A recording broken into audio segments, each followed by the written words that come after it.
Can't wait to dive into DeMu versus Louis. Ooh, That's we got right. some spicy stuff, boys. And the map draft by Surfshark has already been complete, and we've already started to lock in the draft. So, let's talk through this a little bit because one thing I've noticed, lads, it's quite intriguing. Holy Island, I was looking at the stats of this, has only been picked once. Archipelago now is second only behind Dry Arabia as the most picked map here. And I can already see a smug look on Lidicor's face. I can tell he's happy about that information. Uh, I love it. I'm an islands boy. I'm a water boy. I know everybody hates me for that, but I'm just a sucker for water games.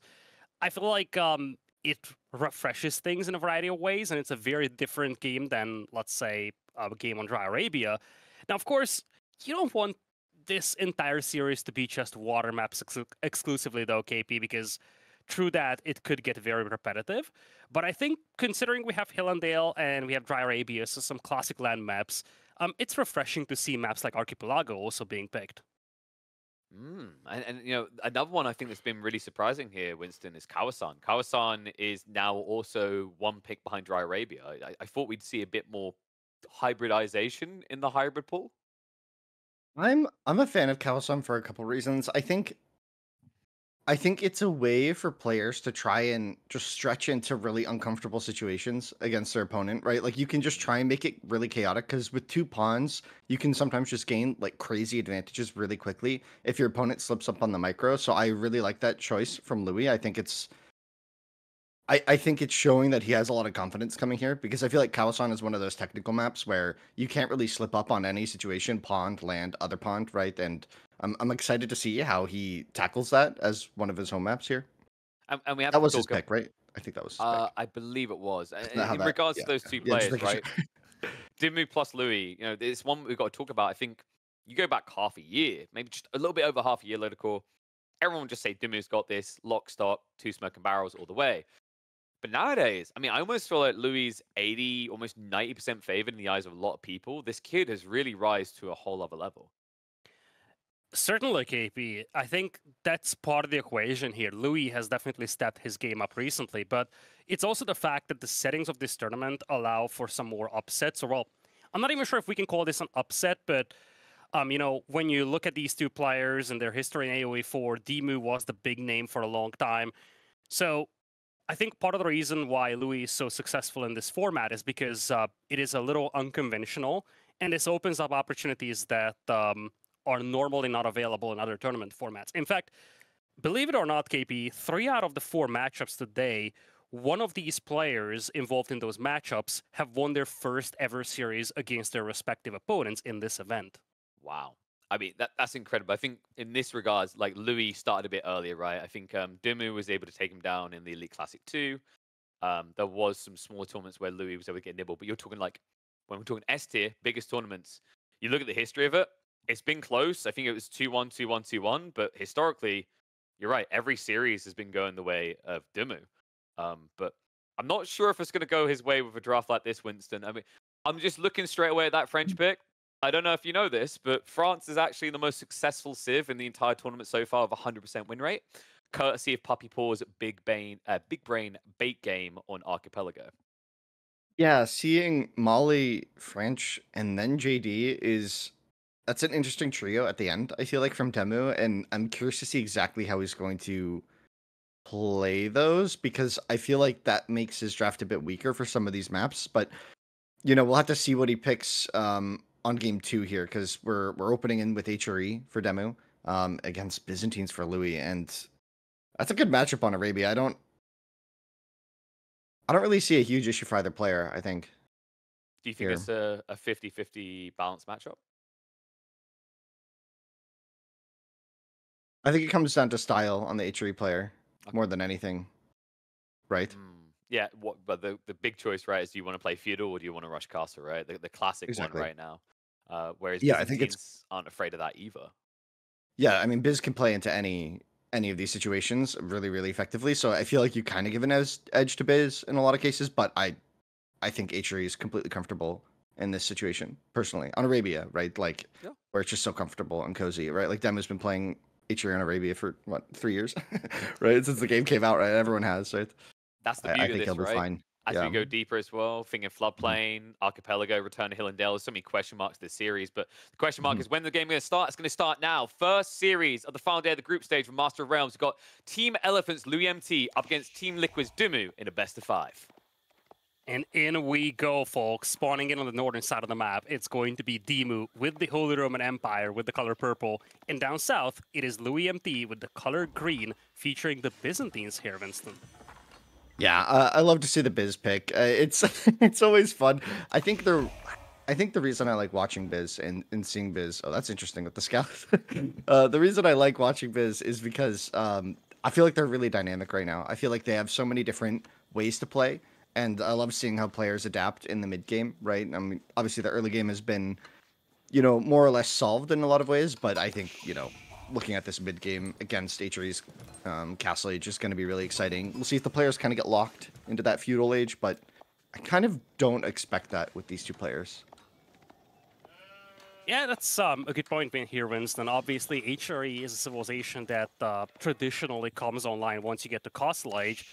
But this is an open map, and there's going to be a lot of potential from Louis to play aggressive and try to just throw off DeMu's early build. And when you look at LoueMT as a player, he strikes you as one of those players that likes to play aggressive early on. He's got that up-tempo, chaotic game. So DeMu needs to be very careful here in the early game to make sure he doesn't get surprised. Yeah, and something I've noticed with Louis' play is that his transitions have been really smooth recently, and I think that's what I've noticed in this tournament as well. Is I feel like when he does these aggressive strats, I feel like he's done a really good job developing over the last year into a player that can close out a game when they have an aggressive advantage, but also transition out of it when that aggression doesn't work particularly well. And I think you look at some of the players outside of the top 6, the top 8, and that's where they often struggle the most. And I think Louis, in one of the reasons he's breaching into that top 5 maybe even, is because of this flexibility and dynamism in play, right?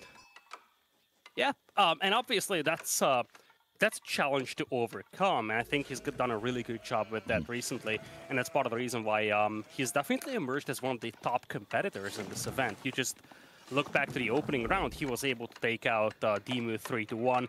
He ended up losing to Marine Lord 3-0, so that's why he is playing here in the deciders, but he's definitely shown a lot of signs for high potential, and I feel like so far this was one of his best ever tournaments, although that's a bold statement because he actually ended up being 3rd place in the Elite Classic too. So we've seen a lot of good things here from Louis the last 6 months or so.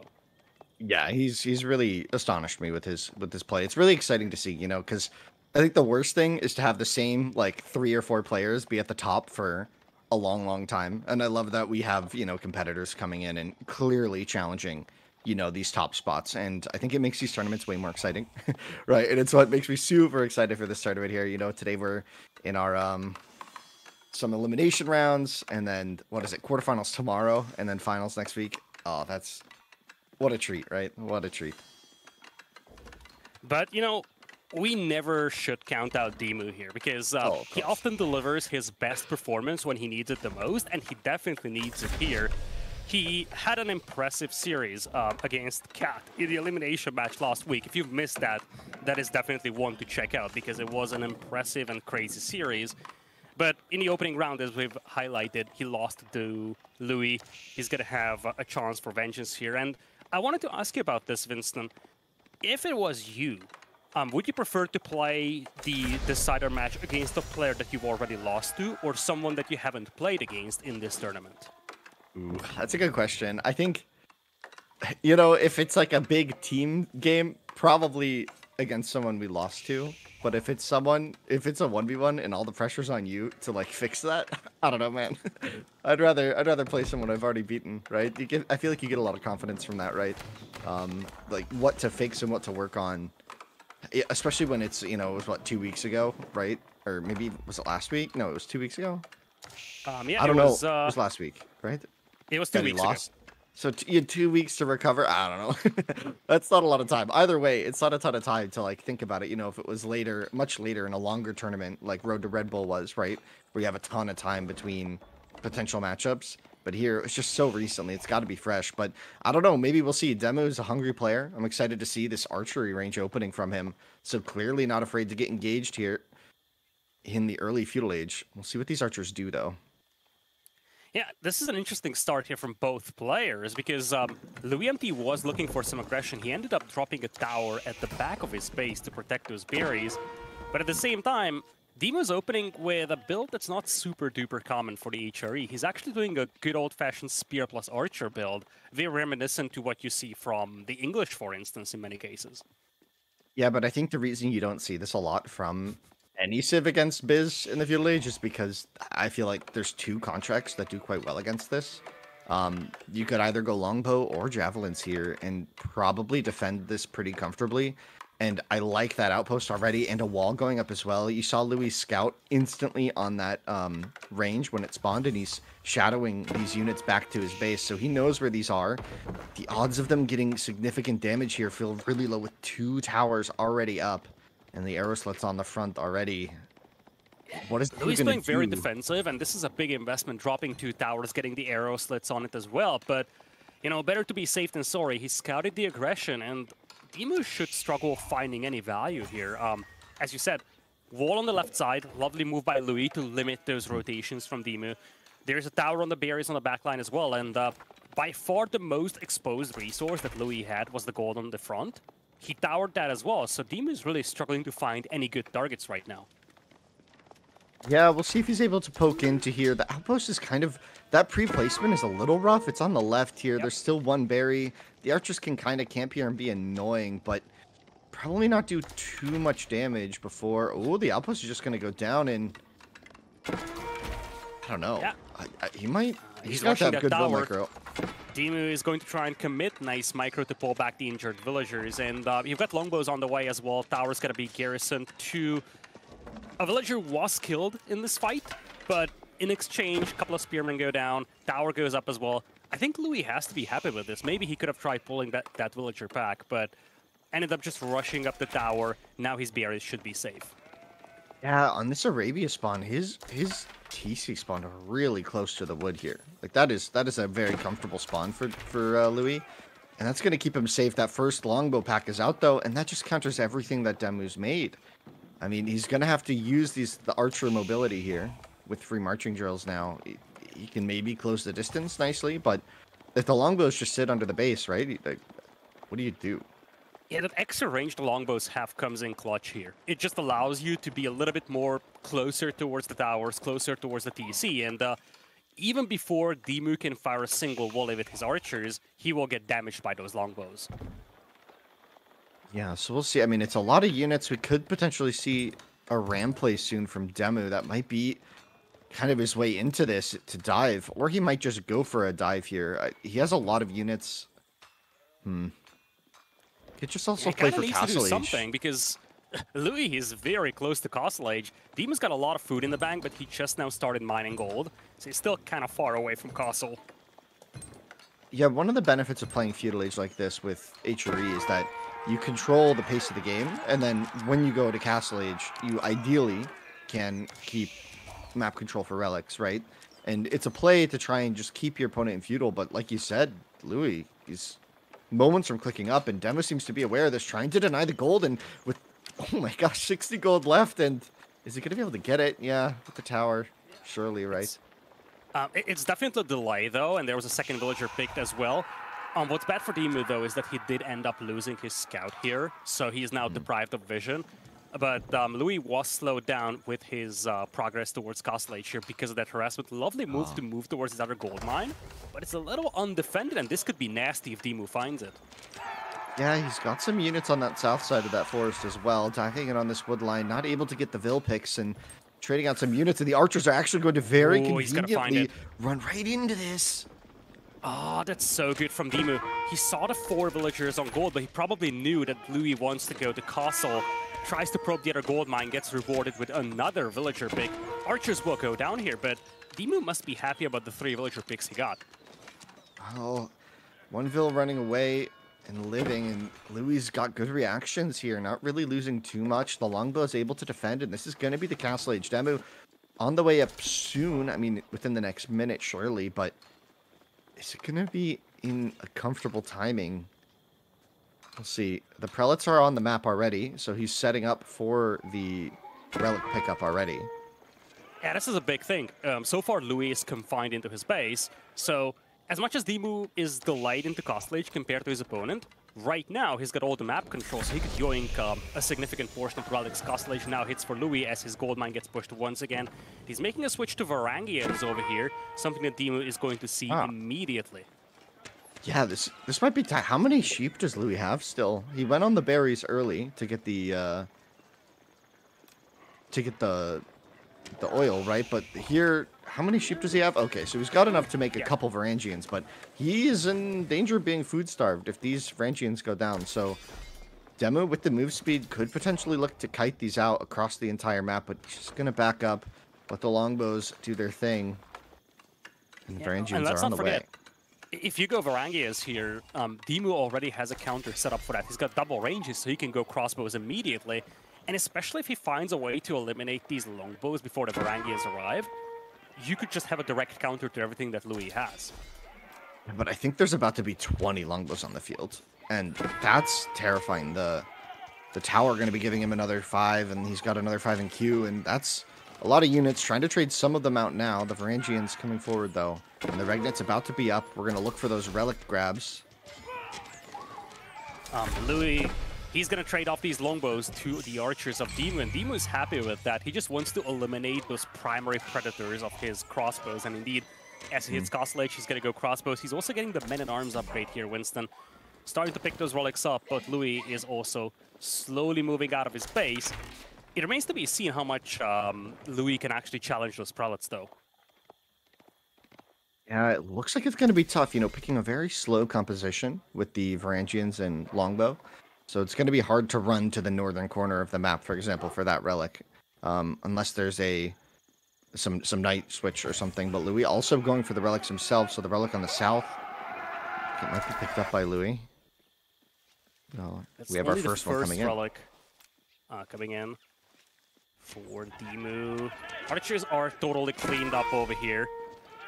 And, you know, I feel like, given the circumstances, this is something that Louis should be happy with. Louis is definitely in this when it comes to the relic race. And DeMu lost most of his archers. Right now, he's somewhat one-dimensional with just crossbows and a couple of leftover archers from Feudal Age. But I don't think DeMu needs to be too upset about this as well, right? Like, he did a bit of his farm transition as well. So both players are in a fairly equal footing economically, right? As the Regnet starts to kick in. That's certainly going to give maybe even a slight edge to DeMu's economy. It's kind of hard to gauge exactly what that would look like, but losing some of these crossbows in the middle of the field, Liticor, that's not a very good opening for DeMu in this Castle Age. Yeah, that's going to be an ugly, ugly loss over here as DeMu is trying to make a switch into men-at-arms.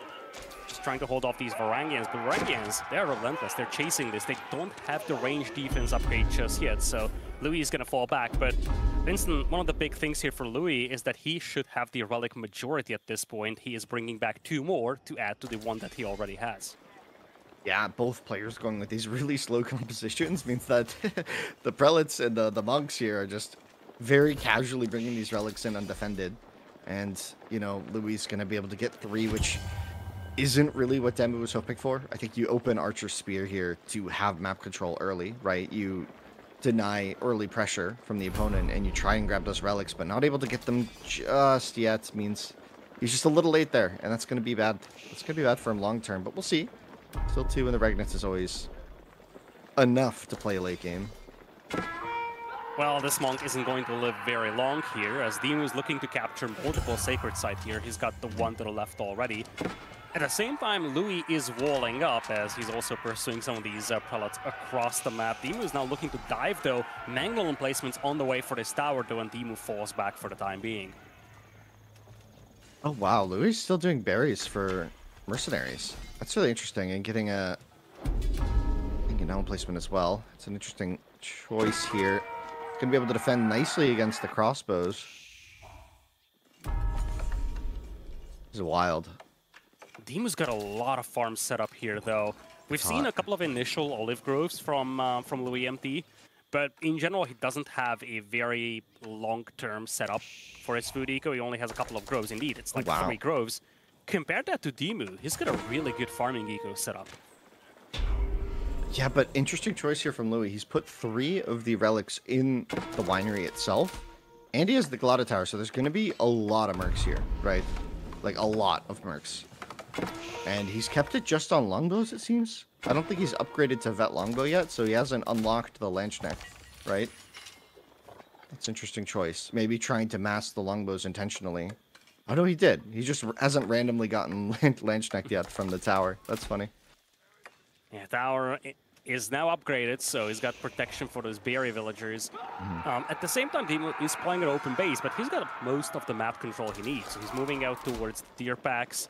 He's also active getting eco upgrades, something that Louis hasn't really been doing so far. He only has wheelbarrow, but not a single other eco upgrade here, Winston. Yeah, that's a big difference, honestly. And, you know, even some of Louis' vills here on the front, you see these, like, 10 berry vills aren't within a cistern influence, right? Not in the radius of one of the cisterns, so not even benefiting fully from that eco scaling. So DeMu's got to feel comfortable here. Louis needs to make this transition work. I mean, this is kind of dicey. We're really letting DeMu build up to a big army. And his scaling is just going to keep going, right? Like... Exactly, and when you look at the food eco, 1200 versus 700, that's a big difference, and that doesn't even account for the fact that once Louis runs out of berries, it gets a lot worse. He's gotten teardrop shields though, so now he's got one of the most valuable upgrades in Castle Age for the Byzantines. So far he's been playing very defensive, and DeMu is using that against him. And we'll see how this goes. Pulling around to the side. I really like how Louis built these small walls up everywhere. I think that's really cool. It's giving him that little bit of time to navigate and defend against this larger force. And honestly, a better force. I think DeMu's army is significantly stronger here. Yeah, he's got 200 maces on those men-at-arms. DeMu's looking to dive here. Longbows and Varangians facing off against crossbows and men-at-arms. And as you highlighted, this is, on paper, a matchup that DeMu should be winning. Men-at-arms flash into the Varangians, but most of the Varangians get butchered by the crossbows. That's way too many men-at-arms for the longbows to deal with. Louis' army is kind of collapsing here, Winston. Yeah, not really having a counter for these men-at-arms. Obviously, HRE men-at-arms are going to be really solid against the Varangians, but with no real crossbow mass of his own, just now having only 2 out, a third comes out as well. Like, is this even enough? Yeah, this is looking very grim now for Louis. He only has longbows left. He's trying to make a switch into crossbows. Finally, the men-at-arms do get picked off, but the casualties were very high here for Louis. And again, he's confined into his own base. Villagers are getting picked off on the berry patch as well. And Louis, he's just in a world of pain right now. Let's not forget, his food eco is not well set up for this. He only has 2 Varangians out, no more in queue. DeMu is already remassing his men-at-arms. Yeah, DeMu's both on a full Aachen, basically, and is on the hunt on the left here. So his economy is super cozy at this stage. And yeah, Vilpig here is going to be a little annoying for DeMu, but nothing serious, right? Yeah, it's trip damage, really, from Louis' side. That's the first villager kill that he had. And he needs to fight for those deer packs, for those bears on the front of his base. Whereas DeMu, as much as he's behind in terms of relics, he's compensating for that with the Sacred Site. He's going to have the second Sacred Site under his control. And once again, he's back to 14 men-at-arms. Louis is still sitting on 2 Varangians only and 5 crossbows to deal with these men-at-arms. Yeah, I mean, if you look at the pop, it feels like it tells the whole story, right? We were here just a moment ago, and now Louis' army doesn't look nearly as good as it did before, right? He's got more vills, but way less Varangians. And DeMu, like you said, maxing it out to the horsemen. That's going to be a unique threat here, the first mobile unit on the field. And we'll see how DeMu uses these. Are they going to just reinforce the main army, or is he going to try to, you know, pick off some of these side resources? There's berry vills on the left from Louis that are relatively exposed, I think, with just 1 outpost to defend them. Horseman is going to be a hard counter to everything that Louis has on the field right now. He is walled in, so mobility is going to be less useful here for DeMu, but especially if he has 10, 15 horsemen to jump Louis with, this could be nasty for Louis. He's got absolutely no response to horsemen right now. And look at this suite of eco upgrades coming in from DeMu. He is very cozy here. I mean, we could even potentially see a Swabia pretty soon. Like, we're not that far out. With 1,500 food per minute, anything is possible, it feels like, when Yeah. you're HRE, right? Yeah, and DeMu's got a very comfortable army. He can choose to either dive right now or just use that army for defense. And as you said, age up. He's got 1,300 gold in the bank already.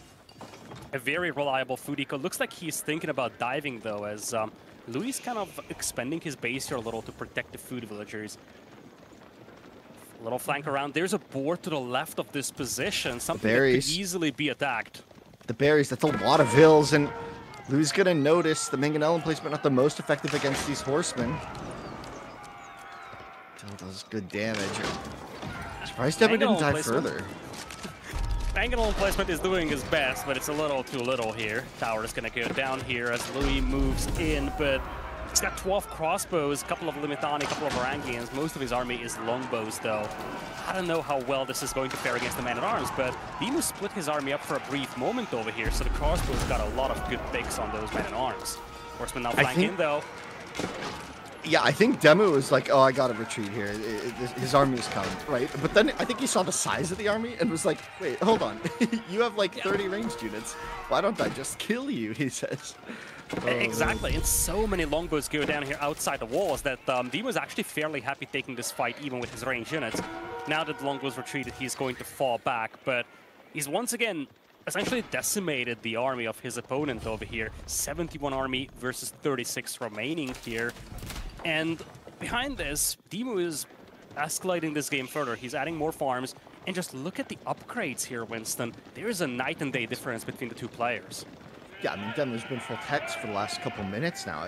I mean, yeah, lacking the last armor upgrade might hurt him a little bit here, but it's not going to be the most relevant when your opponent's going mostly ranged.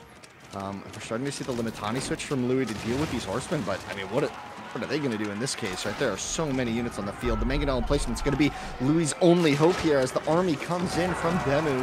If he gets good splash damage, he might be able to hold this. Yeah, Men-at-Arms will dive deep here, though. Louis' front line is disappearing, and the Men-at-Arms are still around. 12 crossbows for Louis trying to hold this off, and DeMu is actually going to commit the Men-at-Arms, pull back the archers here. Once again, an even-ish battle between the two, but DeMu thinks twice about attacking into 3 towers now with Mangonel emplacements. And to credit Louis over here, he's been under relentless pressure. Yeah.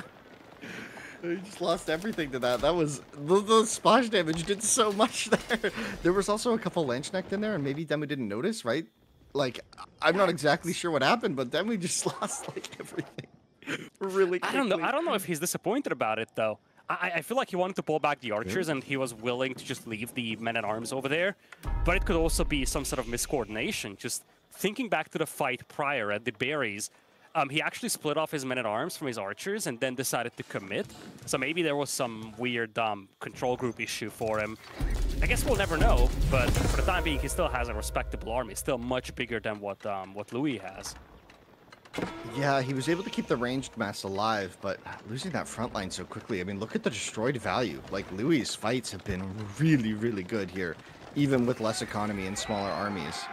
So we'll see if that translates. If he can keep up that pace, it might be enough to keep himself in this game, but like you said, Demu's lead is still significant. He's got 3,000 gold bank. We could be seeing a Swabi at any moment now. Maybe he wants to go imp, or sorry, maybe he wants to hit 200 pop before imp, but he might just slap it right now.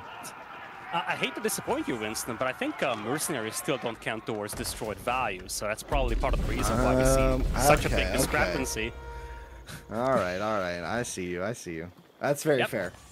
But Pastor is indeed coming in here, and that's where things get very dicey for Louis. He caught up with the upgrades. His eco upgrades are now in place. Blacksmith upgrades looking decent as well. But DeMu is capturing sacred sites. And look at this, he's actually placing this relic into the castle, protecting the large gold deposit here. Imperial Age will be in for him. Louis is nowhere close to that. He's going to need a lot of time actually to get up. Look at that gold income, Winston. He barely has gold income from mining. Most of it just comes from the relics. Yeah, and now Demu's lead, like, he might be down a couple vills, but that it's not going to last very long, right? The vill printer is online. And he's got control of one of the 8Ks, and the other 8K is actually on the left. So we had one of those Arabia spawns where both 8Ks spawn on the same, like, kind of half of the map. So if Demu is able to control this left side here, while his army's on the right, kind of protecting this board, But if he's able to control the left over here, this will just be massive for DeMu long term. The army count is neck and neck, though. That's a lot of LoueMT mixed in here.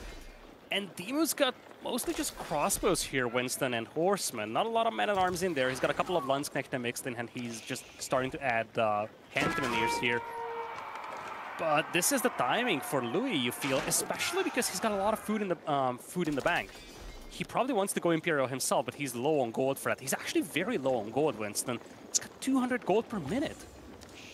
Yeah, it's just not quite panning out for him at this moment as DeMu really wisely backed up here. And so he's getting all of his upgrades in, and he says, oh, you're going to make some Merc Landsknecht?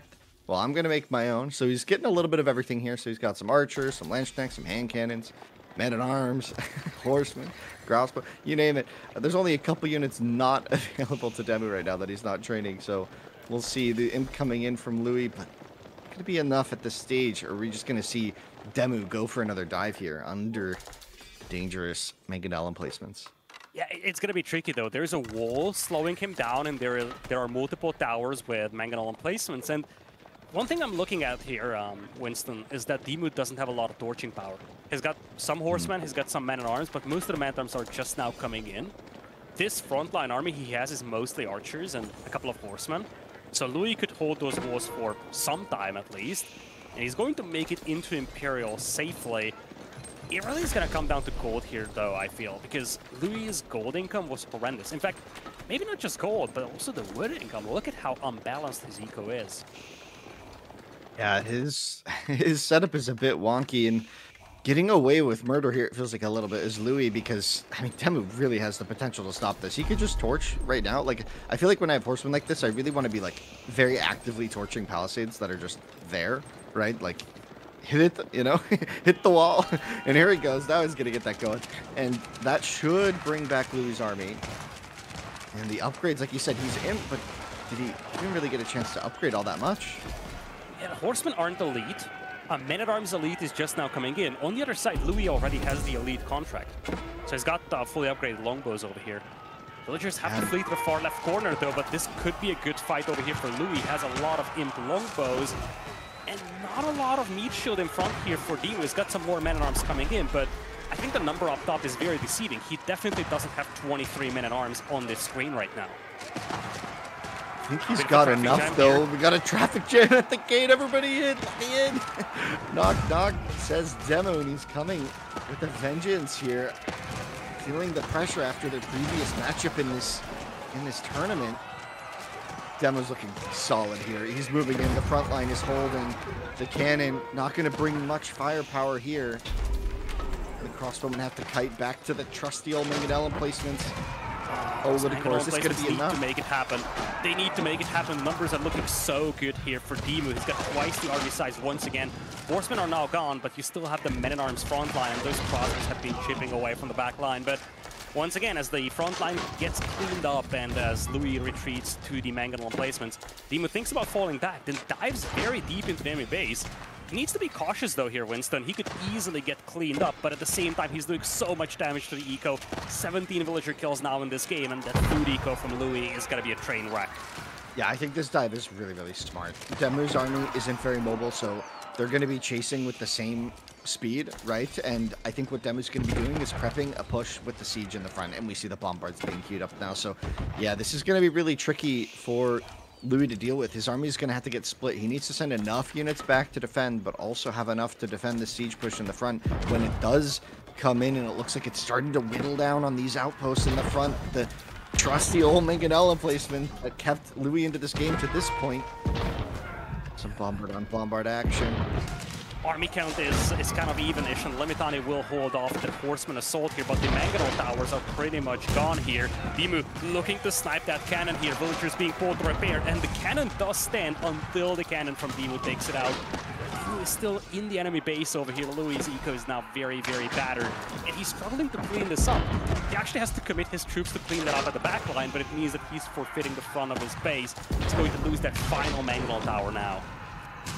Yeah, that's looking rough now. Losing this whole front line, and the flood from DeMu should be able to continue, I want to say. We're not really seeing it just right now, so maybe some oddities in the production queue as DeMu's army gets a little small here. Expecting a bit more buildup from him on the back of this. He's got a lot of resource income, though. I feel like it's just production limitations. He needs a couple more production buildings. But look at this. He's still picking off villagers on that food eco, and now he's got twice the food income compared to his counterpart here. I feel like remassing is going to be the challenge over here for Louis. He's at 120 population against 150. The Streltsy are holding the front line, but Louis is really, really struggling over here. You really wonder if he can hold off the second wave that's going to come from DeMu. Yeah, I mean, right now, DeMu's economy is fine, and Louis also, if you look at the income per minute, he's able to get his vills working again. He might be down a pretty big deficit, but he lives to see another day. He's going to get one more battle, maybe, if he can hold this one. We could see a shift in momentum, but it feels like it's going to be tricky. DeMu adding in Culverins, Horsemen, Landsknecht. Oh, man, this is going to be quite the force. I think he's going to move in now with 200 pop and go for a coup de grace. Is that what it's called? Yeah. I feel like that's gonna be the thing here, indeed, because he's got an insane resource income here, 3,000 food per minute. Louis is back on track as well, but his eco was battered very heavily in the last few minutes. He's actually down by 30 eco as well, so remassing is going to be a challenge for him. But he's making new Varangians. I don't know about that, Winston, though, because he's facing hand cannoneers and men-at-arms. Varangians don't seem like a good response to that. Well, especially with the maces from H4E, right? They just deal that extra damage, and it makes them trade pretty well. I think you need all the upgrades, and if you click the button on the Varangians, I think you can start to trade okay against the H4E men-at-arms, but even then, I think it's still H4E favored overall, right? So we'll see. Pushing in again on this Palisade, he's going to just dive into a pretty exposed location on the eco, right? Like, there's just a lot of ills and no defenses. That's all the gold that Louis has. And DeMu is targeting those gold deposit bombards, firing from the backline as well. Varangians and Streltsy facing off against men-at-arms and hand cannoneers. But some of the units, DeMu detached, and now he's hitting the villagers once again. This front line, it seems like Louis is going to be able to hold, though. He does have a pretty sizable army over here, and DeMu is getting repelled. At the same time, Louis' villagers are still being butchered, but there is a key to try and clean up the horsemen. I don't know about you, Winston, but if you're Louis, you might feel happy about this. Sure enough, he lost a couple of villagers, but the momentum starts to swing in his favor in terms of combat power here in the middle. Yeah, he was able to kind of take a fight against half of DeMu's army, and instead of returning with the horsemen, DeMu went for the eco damage, which did lead to another 7 vill kills, but he lost a whole bombard for it. I'm not sure if that really is what you're looking for at this stage, but we'll see as the army trickles in from DeMu still. And yeah, the Streltsy combo here seems to be good enough, and DeMu's gonna have to retreat and go for another remax, and we'll see how this fight goes again. And yeah, Louis needs to rebuild that eco, though. He's been losing villagers. He lost 58 villagers in this game. That's a lot of villagers to lose in here. And as you said, those horsemen definitely did a lot of work here cleaning up vills. Louis' food eco is back on track, but the gold is a concern for him. And as you kind of highlighted, both of the large gold deposits spawned on the western side of the map. So there's a lot of focus on that area.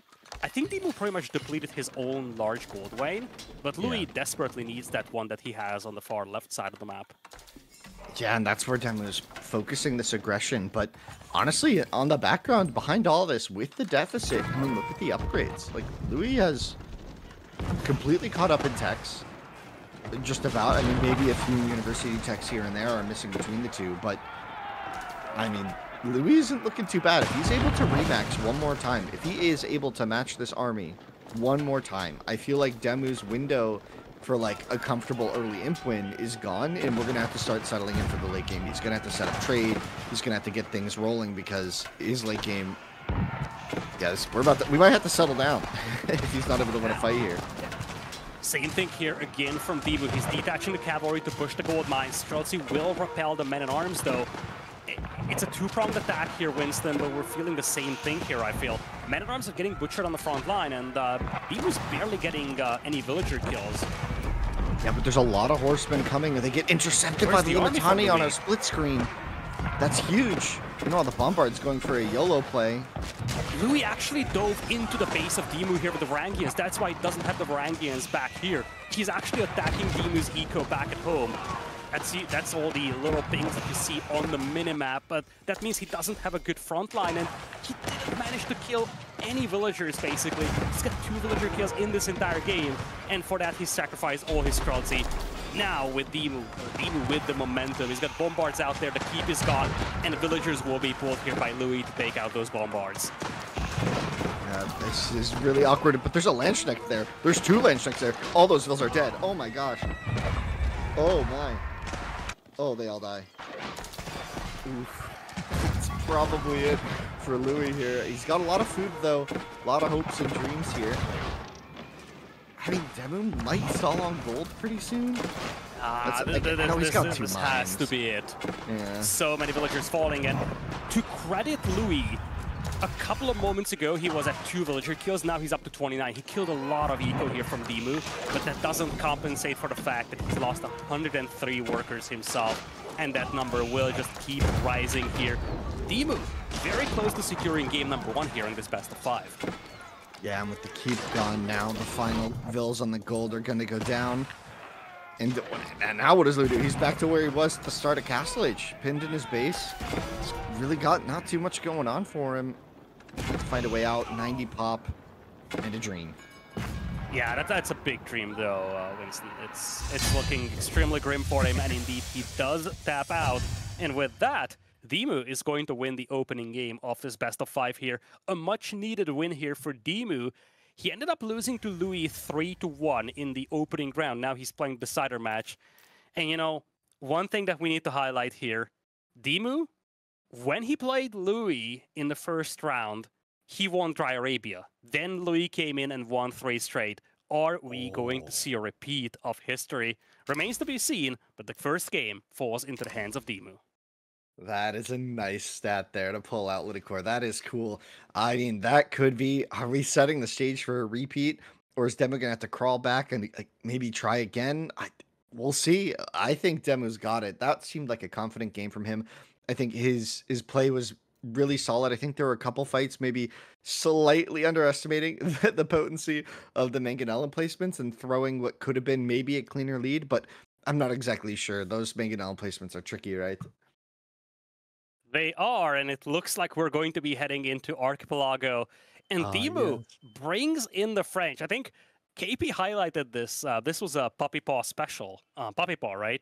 I'm always confusing whether it was Puppy Paw or Wham. One of the Canadians brought in French on Archipelago, and it was a very successful game for the French. Louis going with the more traditional civilization selection here, the Order of the Dragon. Yeah, maybe he's just inspired by DeMu here. Look, I'm saying DeMu's maybe inspired by Puppy Paw, sorry. I'm really excited to see how this goes. The French, we've seen Order of the Dragon pick Lidicor because of their just solid economy on the back end of everything. They don't have too much specially going on the naval side of things, just really solid eco, and without it being as raidable, like, you know, you can have your wood all over the place and feel pretty cozy. So I think we'll just see if DeMu's got it here. I feel like I favor Order of the Dragon, but, you know, 100% win rate. How do you argue with that? I mean, the sample size is somewhat limited, so, you know, statistics stuff. But when you look at DeMu, he didn't play Archipelago against Louis in the first set they've played in the group stage. DeMu did lose Archipelago against Cat, though, in what was a very chaotic but super fun game last week. In that game, he played with the Ottomans, though, and I think he said that he simply didn't have a good civilization left for Archipelago. So he was like, okay, I'm going to bring in Ottomans. We'll see where it goes. This time around, you feel like there's a lot more planning going into the civilization pick here with the French. Remains to be seen if he can repeat the success of Puppy Paw with the French here. But this time around, he definitely doesn't have this problem of having a civilization he simply doesn't want for this map. Yeah, I guess his draft is starting to make a little more sense now that we know that it's French here. I feel like now I can kind of plot what he's maybe thinking for all these civs. And I'm excited if we get to floodplain. Let me just put it that way. I think we might be seeing a treat on floodplain. We might see some crazy ideas. So I'm really excited for that, but I'll leave that as a teaser later if we get there. As Archipelago comes in, what are your thoughts here on French's like overall water play nowadays? Because they were always kind of good, right? But then they kind of just fell off in general on all maps, right? They just kind of fell behind. One of the things I like about the French going into an island map is the passive villager production bonus, which is, I think, very underrated. In general, water is super high, micro heavy, and in some of these games, especially when you have a land-based component as well, like let's say Holy Island, you can even see the best of the best struggling with the non-stop micro of water combat. So one of the cool things I like about the French is that your eco bonuses, the cheaper drop-off buildings, the villager production, being a little quicker for you, these are bonuses that you get without having to pay attention. So you're already getting a lot of bonuses without actually having to worry about any of those. And that allows you to focus a little bit more on naval combat. Now, you have a couple of other civilizations that can do that as well. But one of the things I like about the French on water maps is that a lot of your eco bonuses are passive, and that allows you to focus more on water combat and less on your eco. I think that's a really good point, right? You have the cheaper techs as well. Like just everything just kind of like flows together. We used to see French a lot. I mean, dare I say, School of Cav and some night landings. This is what players used to do way back in the day, but I doubt we'll see that. But you never know. You never know what DeMu's got cooking. He's a very creative player when it comes to certain strats, so excited to see how he tackles this one. We're heading into game number 2 here with LoueMT in command of the Order of the Dragon to the left, and on the right side we have DeMu playing as the French. And indeed, School of Cavalry is always an option here. Even if you don't want to land yourself, the sheer danger of you being able to land a knight or two is something that may force a response from your opponent. In fact, we've seen that in the Puppy Paw series, where we had him playing as the French. In that case, he was also against the Order of the Dragon. And a cool thing here is that if you pose the threat of landing with a knight, that might force the OOTD player to drop a barracks and maybe even make a gilded spearman. That's a big investment on a water map. Yeah, that's... We'll see. I feel like the night landing is really dependent on if you have enough food and come, right? Like, if your fishing boats are getting harassed, it feels like it's not really an option. But, you know, we'll see. I think, like, French, like you said, they have several advantages. One of them is that their Hulk is just better, right? It's got more ranged armor, and it's cheaper, right? So that's another element to think about in the Feudal Age, and then in the Castle Age, the access to the Galleass. So we'll see if that comes into play. It's a long-range sniper ship. Yeah, we'll see how this goes. I love Archipelago. I'm a lover of this map. I have been trying to put on a small tournament for it for 2 years. I keep failing because you have to put in effort to host a tournament. And we'll see. We'll see how that goes. But you know, I really love this map. I think there's a lot more to it. At times, I think it can produce some really crazy stuff. And like we saw with DeMu last time, he's not afraid of leaning into the chaos. I think one of the cool elements of this map is the central island, which allows you to conceal your movements to a certain extent. And oftentimes we see players just flanking around with 2 demos, coming in with some masterful surprises, and I think that's one of the coolest elements of this map. It's not just straight up water combat where you're on the left, I'm on the right. There is also this vision blocking element of that central island, and that's something that could set you up for some fun water combat as well. And of course, if the game goes very long, how you split the neutral islands between yourself and the opponent, that's always a fun question to answer. So just looking at this map spawn, DeMu cannot afford to lose water whatsoever, right? Like, he cannot have his front docks get taken down or even parked on, right? Like, he needs to keep this up. Look at his minerals. He's got 3 mines right along this coast on the front. What? Like, that's a crazy spawn. They're basically in the water. And then you compare that to Louis' base. He's got a lot of resources, even a full wood line comfortably in the back. So maybe a bit more space to play defensively for Louis. But we'll see. Look how close these fields are going to be to the water. Yeah, that's... Take a bad fight here. That is not comfortable for DeMu. But to be fair, at any given moment, if you lose complete control over the water, you're in deep trouble on islands. So oftentimes, it doesn't come down to your resources spawning on the shoreline. It's more about once you lose your entire fleet, it's very difficult to remass when your docks are being bombarded.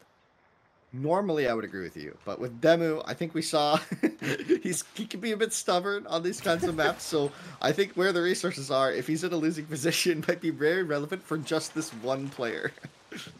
All right, what do we got here? Pretty standard stuff.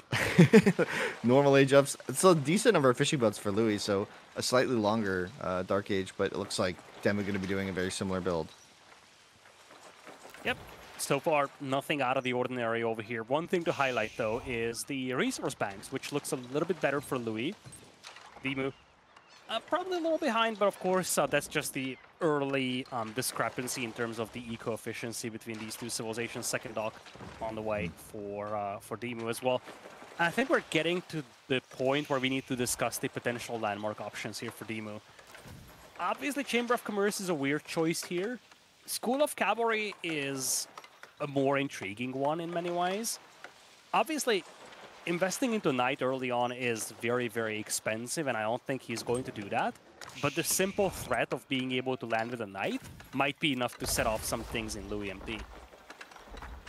Yeah, when we talk about the options, I feel like I just wouldn't want to go Chamber because it would spawn traders and you'd have to delete them. That's the one reason I wouldn't go Chamber here personally anymore. I feel like you could just build a market for the market value, right? And you just have the threat of the Cav, right? I feel like the bigger choice for French is the Castle Age choice, right? Getting some of those techs for cheap can really open up some strategies, especially if you're going Mass Gallias. I think Long Guns is a pretty expensive unique tech, I feel. That's at the dock, right? I think it's 700 or 500 res. I forget the exact value. But you know, having it available at the Royal Institute can make it really interesting versus Guildhall, which is like long-term safety with some resource gen. School of Cavalry is going to be the landmark of choice here for DeMu. He's going to play triple docks and also squeeze in wheelbarrow. Whereas on the other side, we have a juicy Aachen Chapel spot here for Louis. That's going to buff both his gold miners and his lumberjacks. I think he only has 2 docks though, Winston, here, because, well, yeah, we see 2 docks here. I don't think there is a third one to the south, but I might be wrong on that. Yeah, DeMu's building up a third against just 2. Well, yeah, I think you're right there. That could be an issue production-wise, but maybe Louis is looking for some spicy play. Maybe just playing some D early on, going maybe for some emplacements. If he goes to stone, we could see that. He's got a lot of food. In general, both of these players has an insane amount of fishing boats here. Oftentimes, you see players having a lot less here. And their food income in general is massive. Look at that, 600 food per minute, and Louis already has like 300 to 400 food backed up. Could you see like a defensive, semi-fast castle approach here from either of these players here? I mean, I think that's what we're seeing. I mean, like, they're both building the Hulk, which doesn't have the best odds at killing fishing boats alone. So, I mean, I think we're going to see some slower play here. But both players investing. We see a market up for Louis as well, so trying to look for... Oh, has Louis just not scouted at all? Ooh. Is this his first time That's actually leaving? very interesting. He doesn't even know where his opponent is at, and I think same applies for DeMu. I don't think either of the players have actually scouted each other. Yeah, so moving out blind here. Gonna run into the scout, and that'll give him some intel. Yep, and look at DeMu as well. Oh, wow. DeMu Completely probably knows blind. where his opponent is at based on where that galley came from. But it just goes to show how little aggression they want to show. They both are looking for Castle Age here with all the fishing eco they have and with the little scouting that they have done.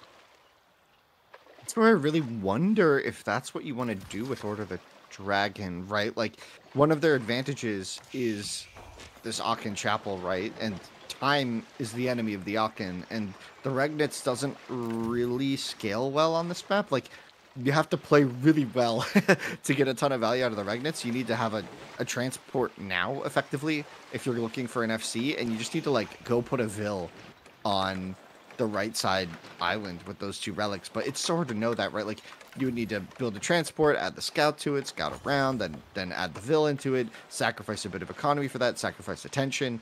There's kind of a big expense there to that kind of play. But we'll see. The Warcog is going to be DeMu's main advantage in this upcoming fight, but the numbers are dead even on the front here.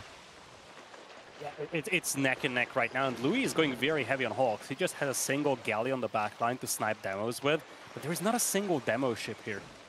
So it kind of feels like they're just poking and prodding, seeing if they can catch the opponent off guard. But DeMu is now piling up a lot of resources here. He might be the first one to click up the castle. Bit of a skirmish between the ships, but everybody's just going to go back home. And I think, if anybody, it has to be Louis that pushes, because DeMu is going to beat him to castle age at this space. Yeah, DeMu's economy is really, really good right now. He's gotten... Keep in mind, he has 3 eco upgrades, but those were cheaper. So that's resources saved there, you know? And I think that's going to add up over time here. And we're seeing this... If he's able to sneak in a castle age and keep the ship number the same, that is insanity, right? That is crazy. But we'll see. The ships are coming in. DeMu's going to have to potentially idle more and more fishing, which he doesn't really want to do. Could see the fishing boats maybe like migrate a bit to the north side, right? Yeah, I was thinking the same. Like, you feel like Louis doesn't want to fight here. He just wants to harass the fishing boats. So maybe indeed moving a little bit more to the north could help. But Louis is now committing very heavily to this navy, and he's the first one to add a demo here. DeMu is going to be up to 10 Springald ships, 2 galleys as well to support this, but he's going to click up to castle age in just a matter of seconds, and that has to be the go sign for Louis. When he sees that notification of castle age, he needs to go. I just don't know if he's got a fleet big enough to really fight off DeMu here. Well, the thing about castle age on the water isn't that you go while they're clicking, you go right after they click, and that's where ideally you should just have more ships. But the way that DeMu's been able to play this so far, I don't think we're going to see a big disruption to his numbers. And with Defender's advantage for production, I think DeMu is just going to make this work, and it's just going to be great. And we're going to see the guild hall. Okay, so we're not going to be able to get guild, what's it called, long guns a bit cheaper here, but still, that's good. That's really good for him if he's able to sneak this in. A lot of Woodvilles were pulled, so we could see a slight dip in production here.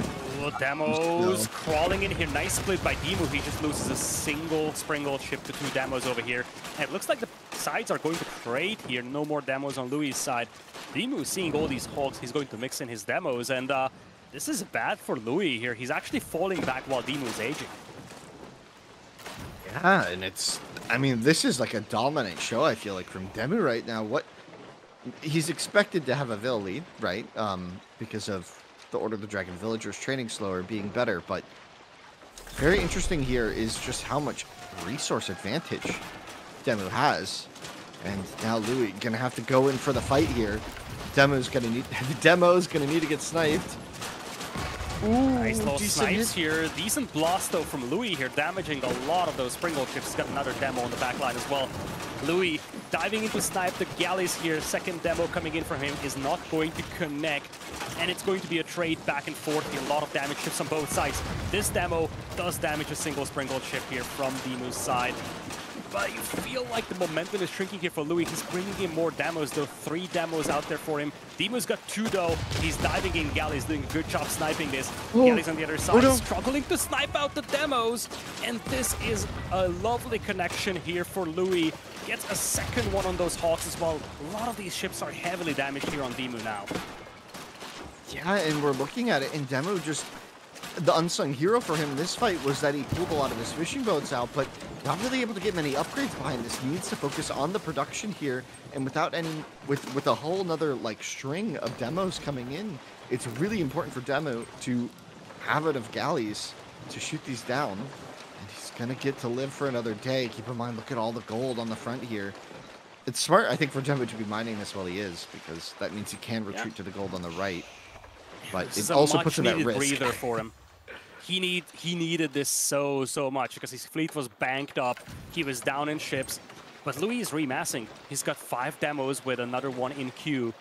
DeMu does have 2 galleys, but those could be sniped instantly. This could be devastating here for DeMu. Louis is looking for another dive here. Demos, bit of a traffic jam on the back line, but Louis is looking to snipe the galleys before committing the demos. Here come the demos here, looking to take out those Springald ships to the north. And that is going to be a lovely connection down south, a lovely connection to the north as well. And DeMu's fleet is once again sinking to the bottom of the ocean. Counter demo coming in here. This could be a nice one though. Does get picked off before it connects to the Hawks though. DeMu's fleet is just a distant memory now. He's down to just 3 Warcogs here. But he does have Springald crews, so his ships are just better. And that's going to be helping him quite a lot in these engagements, but is it enough? We're going to have to see maybe a demo My spawn lord, for another good demo connection. Every single one of those demos is lovely from Louis, and I think that's the difference maker here, Winston. He's been annihilating the opposing fleet with the demos, and another one down south once again picks off a Warcog. DeMu simply cannot remass his fleet right now. Demo coming in, does take out the ship. Villagers at least flee. Nice little counter demo here by DeMu, but the fleet is just disappearing for DeMu here. Yeah, this seems really dicey. I don't know how he's going to be able to hold this long term. The demos are coming in again on the Vills. They're going to have to retreat. The counter demos coming in. What is happening? They're kissing. I don't know. Louis lost track of this for a moment. It seemed like he actually ate a big demo hit, and his demos were idle for some time. I think he wanted to click up, and he looked back at his base, but he lost control over his fleet for a moment. Still, DeMu's got no functional fleet right now. He's got 2 Springald ships in queue, and that's it. Yeah, this with the Regnits coming in, I struggle to see how Demu's going to hold this unless we're going to hunker down here in Demu style maybe, and just hang out for a bit. Like he's going to lose his docks very shortly here, especially as the upgrades come in. There's plenty of aeroships, so these surprise demos from Demu aren't going to deal too much damage, ideally. Nice little snipe by Louis there.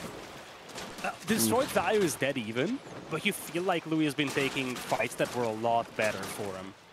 He's taken out so many ships with the demos, and well, DeMu's whole fishing eco is gone. He's lost 15 workers in this game. There's not much of a fishing going on for him. This last little Warcog is going to be sunk as well.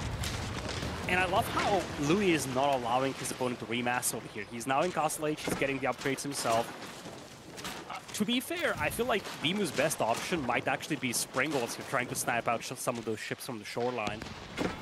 Yeah, transition to land siege might be the option. Could we check the guild hall? What did he toggle that to? Guild hall's just been chilling, and I don't think we've seen a big... Alright, so we're on Oh no, he just gold. Oh, he just bought some stuff, it looks like, yeah. Oh, man. I'm not seeing it. I'm not seeing it here. Yeah, me neither. Like, that's the problem here, Winston. Once you lose that fleet, your opponent is just going to camp down the ships that you're making and instantly snipe them. Oh, man. Just banking on demos, but the docks are getting taken out. I mean, Demu's been doing an okay job about making this kind of expensive for Louis, but Louis can afford this, right? He's got perfect eco back at home. His fishing eco completely untouched this entire game, and that was a nice little demo. Yeah, that's the big problem here for DeMu. His eco is nowhere close to what Louis has. Louis got 1,000 resources per minute from every single resource category except for stone. You look at DeMu's eco, it's underwhelming to say the least. Yeah, and Louis just smells blood. He's kind of all-inning on the sea right now, just trying to make sure he shores this up, and once he shores up the shore of Demu, then we'll see the transition into making sure that this game isn't too chaotic, right? I think Louis needs to start thinking about if Demu is trying to do some siege switch or some weird land transition, he needs to make sure he's not allowing that play to happen like we saw against Cat. DeMu is making new docks on the far east, and this is not something that Louis has scouted. I feel like DeMu might want to transport to one of the neutral islands, because that's probably the best place where he can hide new docks. Yeah, if we see a transport queued up, that could be really, really solid, right? Trying to sneak some space, get the game open a bit, open this up, try and split Louis' attention between a lot more fights, because right now he's able to just focus on the front. Louis going Imperial here with the Pass of Schwabia. Sub 20 minutes Imperial for the HRE, or Order of the Dragon player here. And once he's up, he's going to have access to bombard ships, or, well, whatever he wants. He could land at bombards as well. DeMu is now in a world of pain, and we talked about this at the end of last game.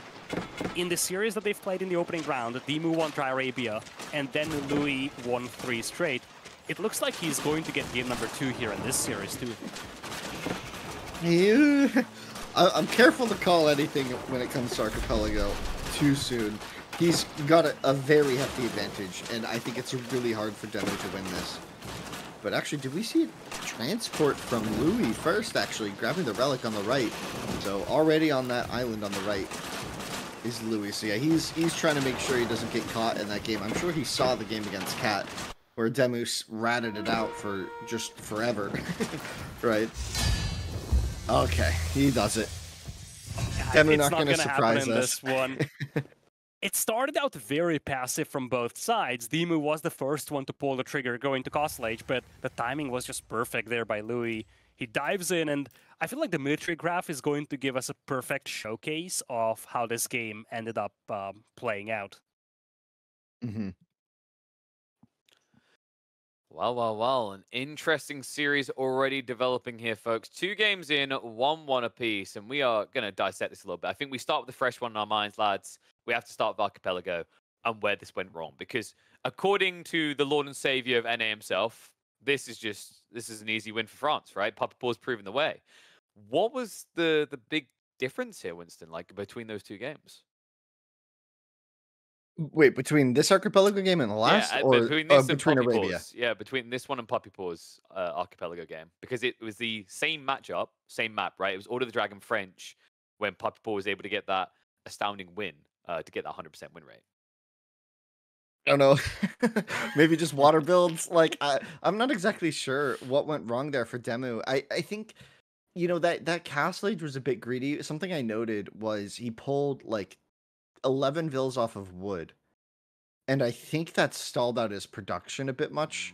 And maybe don't click up right then. Maybe try and like jostle for position. Maybe try and migrate some of your fishing boats first and spread them out. I think he could have taken a little more time. I think he kind of jumped the gun a bit early on the Castle Age, and we saw Louis with the perfect reaction. He saw the Castle Age and didn't immediately go in. He didn't panic. He waited, got the demos up, knew I have an advantage on the sea if I go in the next 2 minutes, right? And he did, and he went, and it just was completely. He just got obliterated on the sea. DeMu did, right? Like it was. That is an interesting point around the wood as well, because the interesting thing about France is people quite often forget the warcogs are cheaper in the food category, not in the wood category, right? It's 35 food less. That definitely adds up over time. I think the interesting thing here, though, Lida, is the fact that France went up first. Surely in this particular matchup, a longer feudal only benefits France more. That is true, but I feel like ever since the start of the game, it felt like the game plan for DeMu was to go to Castle Age. And I think Louis' response to this was perfect. Just to kind of go back to your point about this game versus the one that we've seen from Puppy Paw with the French, I think one big difference was that the opponent of the French player did not end up taking the bait of the School of Cavalry.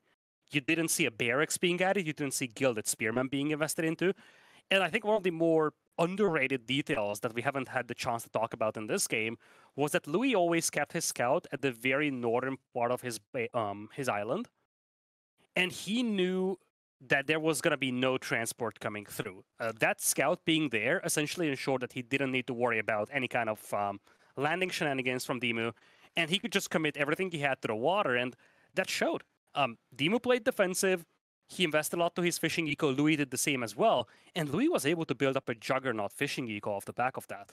That's a really interesting point, right? Because I always say the thing with Archipelago, everyone wants Castle Age, but it's a game of checks and balances, right? You're always that paranoia. We can see everything, but, you know, for people wondering, why would DeMu make this choice when Louis wasn't going for it? He didn't know. He had no of easily just glancing and getting that information. Is why we also often see players build docks behind where they're fighting so they can shift that eco away and kind of skew the numbers. But I think the most interesting detail to me is we've noticed a pattern when you rush this Castle Age.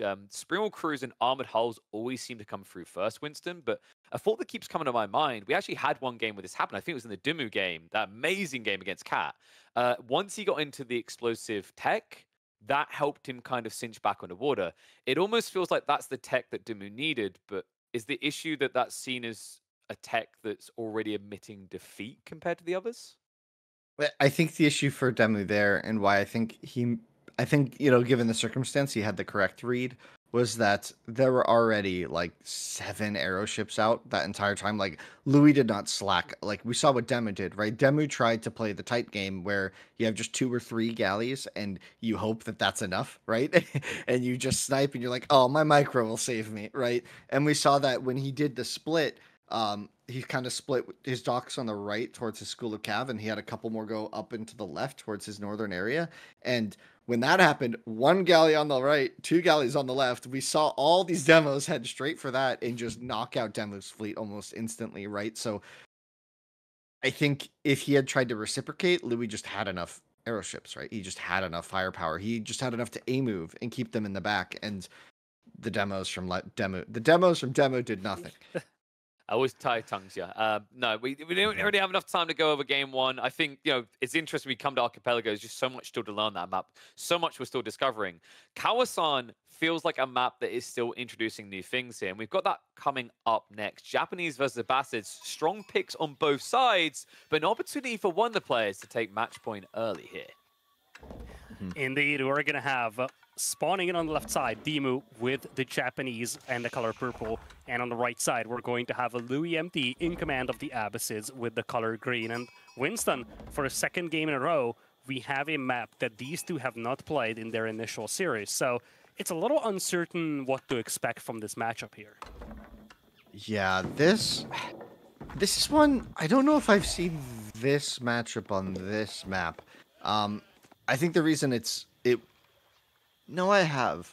Never mind. I've seen this. I think it's really engaging. You have one player with the cheaper docks, one player with the cheaper fishing boats. Both players really like berries, and multiple docks and a lot of berries is something this map has plenty of. So I think also both players having like decent castle age options. Abbasid have been just extremely flexible recently, and I really love seeing them kind of have, I almost want to say, a resurgence. I feel like there was a bit of time where players kind of forgot, just how solid Abbasids were, but I feel like just the last couple months even, Abbasids have just been so fun to watch. And Japan a bit more predictable, right? For Louis to kind of understand what Demu's going for. Certainly. I feel like with Japanese, we've seen this standard meta of going for the Koka Township, using the Shinobi to try and stall out the enemy naval production, just to try and burn down those docks as well. And I think that's one of the interesting discussion points here in early game, Winston. Koka Township, you're going to have access to the Shinobi, but for LoueMT, if he ages up with the military wing, he's going to have the Spearmen and the Archers to counter that immediately. Mm-hmm. Yeah, we'll have to see. It's a solid counter, right, to go mill wing here, which I think really makes sense from Louis. I wonder if you read this if you're Demu and you just don't go Koka and you just go Kura. I mean, Kura Storehouse could be really smart here because you don't need the farms right away on this map, but that transition, if you lose the pawns or even if you win the pawns, you want that transition later, right? Yeah, I would love a Kura Storehouse here. And also, let's not forget, you can get yourself Wood Trickle if you place it appropriately. So there are a lot of benefits into playing the Kura Storehouse. And let's not forget, I think the expected approach is to go Koka Township over here. So if you go Kura Storehouse, you might just preemptively counter the move that your opponent was going to make. Yeah, we can't really forget, though, how Abbasid like to win water on this, and that's with... We've seen some players going for, a really early ram, right? With Abbasid on this map, I think, now that I recall. Or was that a U-Bids? I forget exactly what it was, but no, I think it was Abbasids, right? I think we saw... Was that Killjardy versus Beastie? I don't remember the exact game. I don't remember it, but there was definitely an early ram played 2 weeks ago, and I wonder if Louis might be inspired by that. I think that might be the plan. Well, There's some crazy all-in, right? Because he doesn't have a... Is he adding the dock now? I think he is. Yeah, I think he's adding a dock. LoueMT is going to be up to Feudal Age. It's going to be the Koka Township here being picked by DeMu, but it's going to be a couple of seconds behind his opponent here in terms of Feudal Age timing. So by the time the first Shinobi arrives, the Spearman and the Archer should already be out here, and that's indeed quite a few villagers on wood. You feel like we could see a ram here, potentially. There's the first Dow coming in the queue from Louis. So he definitely wants to pressure this dock here, Winston. What was Demu queuing up there? He canceled something at the... He sees the... Oh, I think he was queuing up arrow slits and canceled it? I'm not sure what happened there, but DeMu is rethinking his strategy here. I think he's just going to garrison and chill on this pond. Yeah, going for a ship now. Interesting. DeMu with 3 idle ships already. It's not the ideal opening. And the Shinobi not going to have too much impact here with the archers already on the field, like you said. The archers, surprisingly, not going to send the spearmen to the dock, but I guess that's out of fear of the junk coming out, which is about to pop. Yep. Oh. Ooh, Shinobi concealed, though. He's just hanging out. Turn it into a sneaky villager here. But the gold mine is going to get pressured here by the spearmen and the archers. And, I mean, sure enough, it's a sneaky Shinobi, but it's pretty obvious that that is not the villager that belongs to Louis here. First chunk is out, though, to push away the scout. But there's already a Buglaw on the other side, and this is looking like really good pressure here from Louis. He pushes his opponent away from the gold mine, and now he's threatening that dock as well. I mean, he was just up so quick, right? Like, he was just up so much faster that he can just do whatever he wants, right? Like, DeMu's always going to be reacting here in the ship count, so unless Louis stops producing, he's going to really comfortably win this pond. And I kind of like how Louis used his army to kind of sit on the north side here, kind of threatens away any vills from DeMu sneaking their way up to this northern pond. It makes you really second guess that choice, right? He just wants to fully shut down that dock. Now, the scout is still alive for Louis, but it's not accompanying this archer army. I'm actually wondering if Louis is just walking around and DeMu is chasing. Oh my lord, that could be nasty. Shinobi trying to jump. He misclicked the Shunshin. Yeah, that's what I thought too. I think he wanted to jump the spearman and the archers, and now Louis is just running for his life. These guys have a massive bonus against melee troops, so the spearman will evaporate in a second. And it's only 2 archers. He's just chasing these guys all around the pond here. It's funny with the villagers, but out... Oh, a little debate there. I think we have a blink up soon. Should be just in a couple seconds. And that should be him getting in front of the units now. No kills. And it's double docks from DeMu. He was secretly massing the Shinobi such that he can just push this army away and then double dock the other pawn, but he still lost his fishing eco. And just to clarify, chat, it's not the colors being wrong, it's just the fact that Shinobi can disguise as enemy villagers, and that's exactly what DeMu did. Yeah, and in this case, we now have the counter dock, but like you said, he has 3 Shinobi for the deny. Nice Shunshin this time around, nice jump on the archers. And I love how he's focusing the archers here. Those are the ones that are dangerous to the Shinobi. A single Shinobi falls, but the archers are gone as well. Yeah, those are the counter. There's 2 more archers coming out because Louis did build a range when he saw this. And that's going to give him some time. This Vil is dunzo if he doesn't get a move on. Come on, kick it, bro. You got to run. He's running the wrong way. Archer's now moving in. Villager will be picked off here. Good value for DeMu. I think if DeMu jumps this, he could kill these archers maybe. No, no. It's too little. He needs to be careful not to lose the scout to the spearman, though. The scout does not get away. And Louis has to be happy about this. He picked off the Shinobi, so he's going to get his production back at the dock. He already has one of the pawns secured, and he's going to finish the second dock over here. And he actually does have a single worker's lead. So that archer range being added, it definitely helped repel the Shinobi, but this is a nice little stall indeed. Dock is gonna get cancelled even.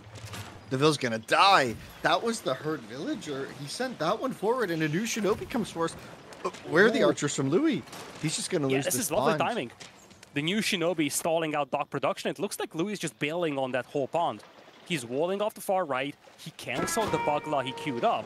He's just gonna say, well, I'm done. Nice Shunshin once again on the archers. He targets the low HP one. He's got a second Shinobi chasing down these archers as well. Chaotic game here to start with, Winston. One difference, though, between the 2 players is that Louis already has his fishing eco set up, whereas DeMu is just now starting with that. Yeah, that was... This is kind of a fun opening, honestly. Like, this is really fun to watch. The Shinobi are just so engaging sometimes. I just find it really fun. I don't know. I think it's cool. But yeah, like you said, DeMu able to solidify this pond, even though it was not looking good for him, right? Like, Louis it felt like Louis had what he needed to win that, but didn't quite pan out for him at times.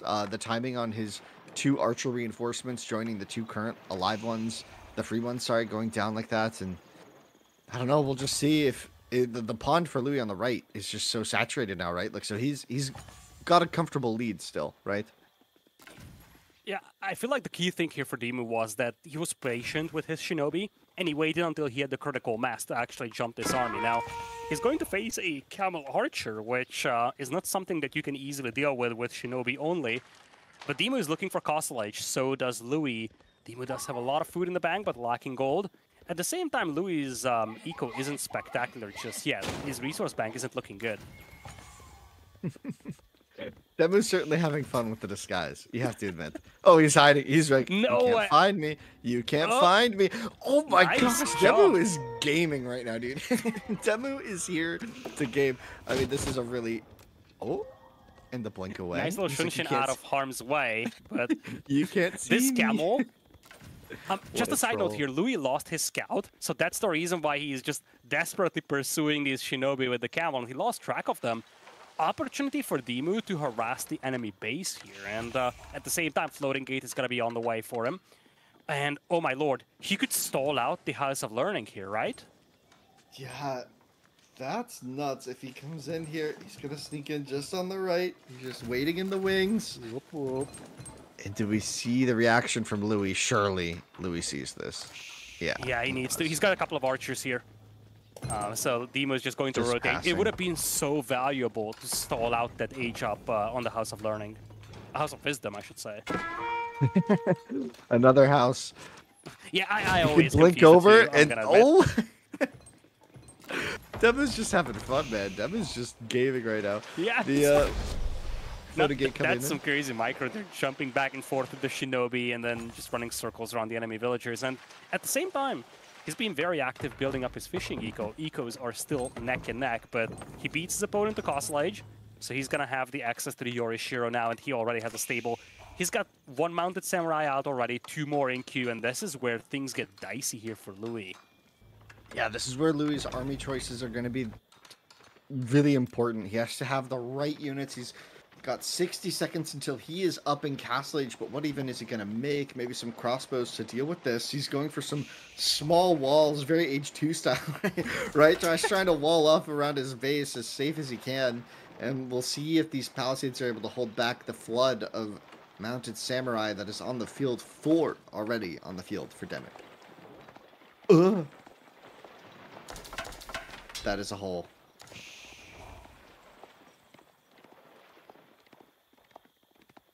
See? The Shinobi. I just love these walls. Look at that walls. This just screams emergency for him, and the mounted samurai do arrive just in time. Spearman there to trap. hold the line, though. Nice little trap there, and this is as good as it gets here. Oh my gosh. For Louis, at least. Kills the Shinobi, takes out one of the mounted samurai, and also finishes the wall. That was such a debate. DeMu, Louis, was ready with all those units there, and so he was able to get quite a lot of spearmen up in transition in preparation for these mounted samurai. So a lot of times you see players mixing it up sometimes, going for just normal samurai, right? The actual man-at-arm version, just because a lot of players kind of react really quickly with spears, and if you hide the barracks, it can be pretty devastating. But, you know, the mounted samurai, of course, the go-to for the meta reason, right? They're so good in so many situations. They can even run directly into spear wall and they don't care. It's crazy.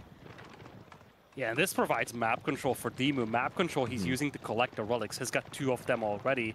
And, you know, despite the fact that Louis walled off the southern part of the map, it doesn't really help him at all because he's got no map control otherwise. Looks like he's going to make a mix of spearmen, gulam, and crossbows as well. So it's going to be a mix of everything here for him. Does have 1 camel archer to debuff the enemy cavalry with. Yeah. 1 camel archer, no more in queue, no camels. I like the gulam switch here. It might be a bit low tempo until he gets up a big mass of them, right? I feel like the mounted samurai are just going to feast on them. I guess you'll have the spearman in the mix to help. Maybe he could push out pretty quickly, actually. Mounted samurai. Just kind of floating around here. DeMu isn't really willing to take any fights over here. It's just going to be mostly rally collection, as he's also making a switch into Onabugeisha, and he's doing so in multiple barracks, so it's going to be a very, very quick switch here. Does have a massive resource bank too, so this could come in very surprising here for Louis, because I feel like DeMu's deck switch here is going to be awfully quick.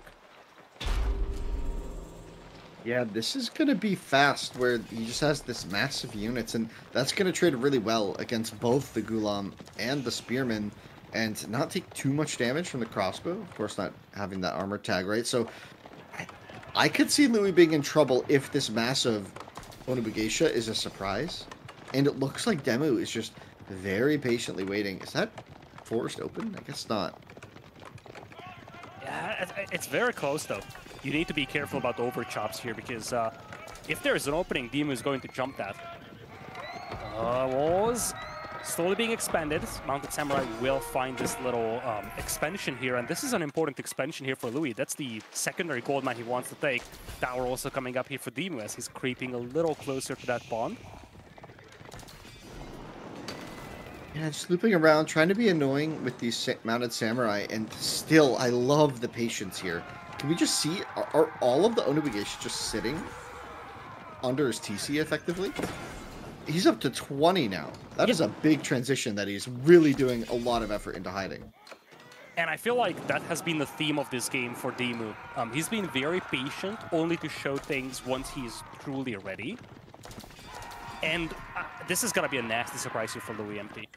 He's heavy on crossbows. He does have a lot of Gulam as well, but 24 Onabugeisha is no joke, especially because of that stacking effect that allows you to hit from the back line as well. Yeah, with that long-range pole arm that can do quite a lot of damage. They're really, really surprising, and we'll see this transition because I want to see the Bannerman out, right, for DeMu next, and it looks like he's almost got enough stone for that first upgrade. And I think that's where we're going to see the switch to the Bannerman. We're going to get a melee Bannerman, and then he's going to go. I think that's going to be the timing here. Yeah, I agree too. He's also making a Springald, which actually makes me wonder if this is to preemptively counter Mangonels, or if he's trying to snipe some enemy ships on that southern pond. Louis, maybe... So Louis been playing with very low information right now, right? Like, I don't think his scout sees anything, right? And I think what we're going to see here is potentially Louis go for a dive that he really cannot afford here. Like, I think this army is going to get massively wiped. If DeMu's able to get a Bannerman out, I really worry about Louis' army here being exposed. If he goes past the midway point and DeMu keeps hiding this as effectively as he is, and we have the melee Bannerman coming in. Oh my gosh, DeMu is... This is going to be an explosive fight. I am so excited. Yeah, he's got Mangonels in queue as well. The first one just finished, the second one in queue as well. And there is no anti-siege here for LoueMT either. Louis is looking to live. And indeed, the Springald is there to snap ships. I feel like this is just a bait from DeMu. It's a bait. You know? It's a bait. Yep. Exactly. Don't He's just showing Louis. the Springald, like, come here. Son. Come here, take out my Springald, it's free. It's not worth it, don't go. He's at the halfway point. I would love to see almost even a flank from DeMu here, maybe, right? It looks like the Mounted Samurai might go for the flank. Look at that army. Now, they are a light unit, right? So the Onabugeisha, you make a lot of them when you transition to this unit, right? Like, it is very cheap and easy to mass. But that is a lot, and we're going to have the reveal here. Here comes the army. Does this keep even get to go up? This keep needs to go up. We have a lot of archers on the back line, though. Onabugeisha finally unleashed. Mangonel is lagging behind. Villagers desperate to finish this keep over here, but the Onabugeisha stand their ground. Archers firing from the back line as well. Mangonel's finally setting up over here, and this should repulse the archers. Some nice Mangonel shots out there, but the keep does finish. DeMu still with almost 40 Onabugeisha over here, but the keep does finish, and he's going to retreat here. Yeah, he wasn't really able to take the fight that he wanted there. He had to jump the gun because the keep was going up from Louis. And the Mangonels, like you said, lagging behind. And the Samurai kind of got blocked by the keep, the mounted ones. So he didn't really get the engagement he was looking for where he was able to really flank the archers, right? So the archers just getting to have all that free reign. And now the information game is even, right? Louis now knows what to expect. He knows what to build. and he has to keep to defend against these Onobugeisha masks. So we're going to see the Trebuchet coming out for DeMu. Going to be going for a push in the Castle Age. And this is a big position here for Louis, by the way. Just a side note, Louis' eco is a train wreck compared to DeMu's. DeMu added a second DC, so now he's up by 22 workers. But Louis does have all those berries in the middle, which is something that the Abyssids will be very happy about. Yeah, and 3 relics to the 2 of Louis. So even there, DeMu going to be pretty comfortable. We'll see. That fight was a bit rough in that choke point with the berries of the keep. That's going to be a rough one to push, but DeMu is more than happy just chilling back over here, sniping enemy ships. Something that Louis could do as well now. He could do the same thing, make springolds and start sniping out the fishing boats on the north. And DeMu... This is how little boats are made. Whoa. When a mommy boat and a daddy boat love each other very much, a stork comes and drops off a little baby fishing boat. It plops right into the sea. That's the truth. I'm just reporting the truth. DeMu is now stacking up a lot of gold. You're not going to comment on that? You can't just let that... Okay, alright.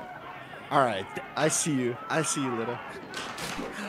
No. I was just about to highlight how bad DeMu's food eco was a second ago. It was like down to 150 food per minute. I think it's somewhat limited by the fish drop-off to the north.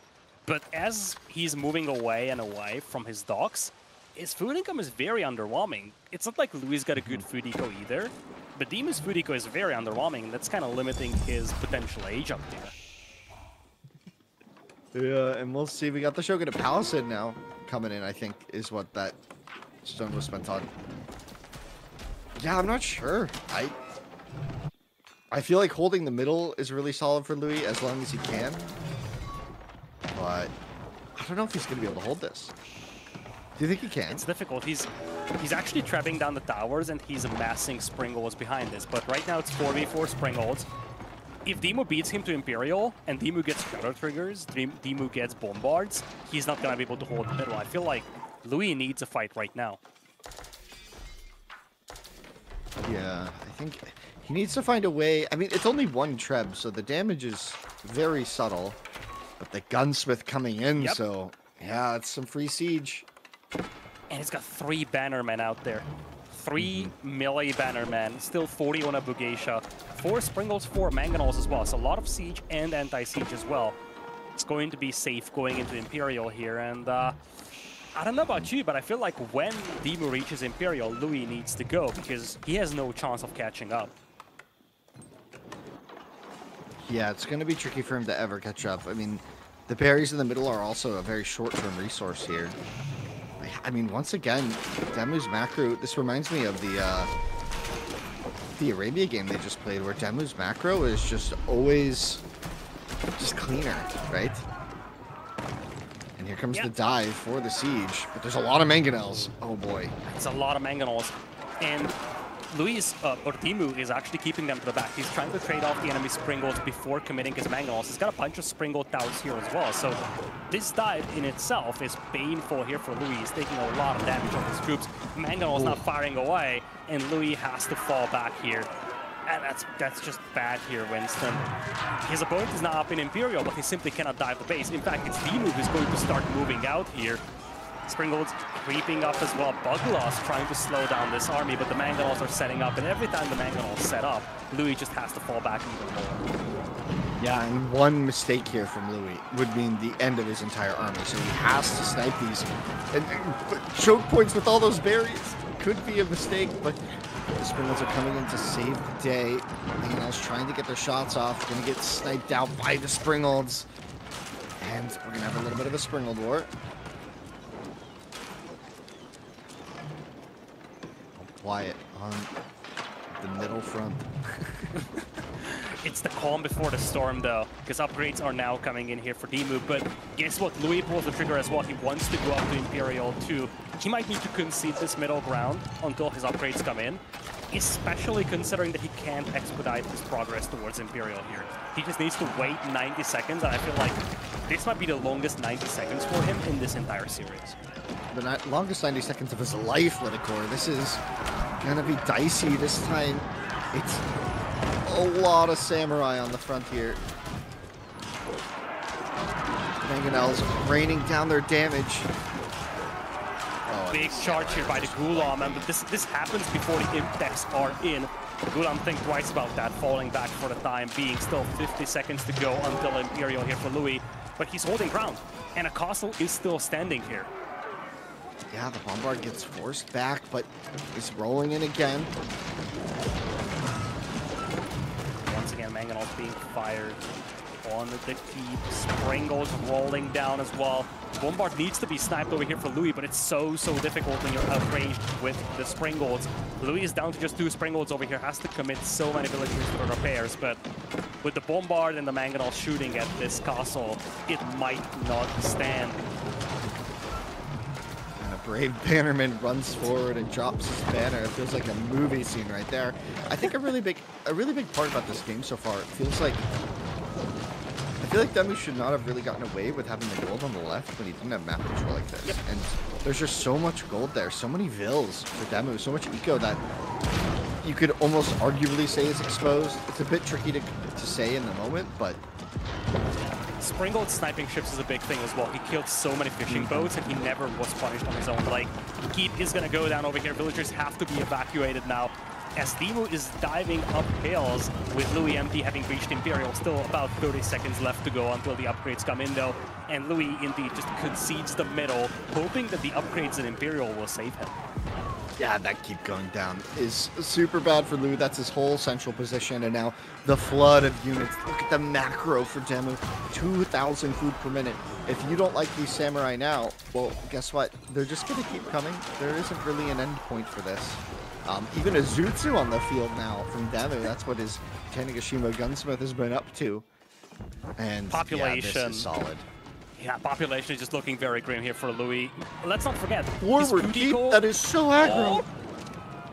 What? DeMu wants to knock his opponent out of this game over here. Doesn't want to give any chance for recovery, but this is a little overzealous here. That's a crazy play. It might... He has to cancel. He might lose the keep here. He has to cancel. He might lose the keep. The Springolds aren't hitting the trap. Oh, the trap is going to take... He canceled. Oh, and now we can rebuild it, now that the trap is going to get taken out by the Springolds. Pop. Wait. Misclick. Misclick. What? Kill the trap. He doesn't have to. This is looking so grim for Louis. 130 population. His eco is a train wreck, and this time around, this keep goes up. This is just looking so grim now. DeMu's got a massive resource bank here. He's 200 out of 200 pop.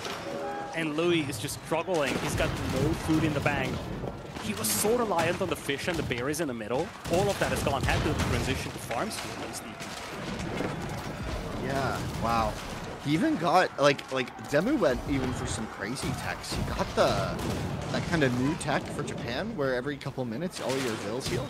Did you see that? All of his forward vills on the keep just got that healing in, so DeMu feeling rich this game, getting a lot of the luxury techs this game.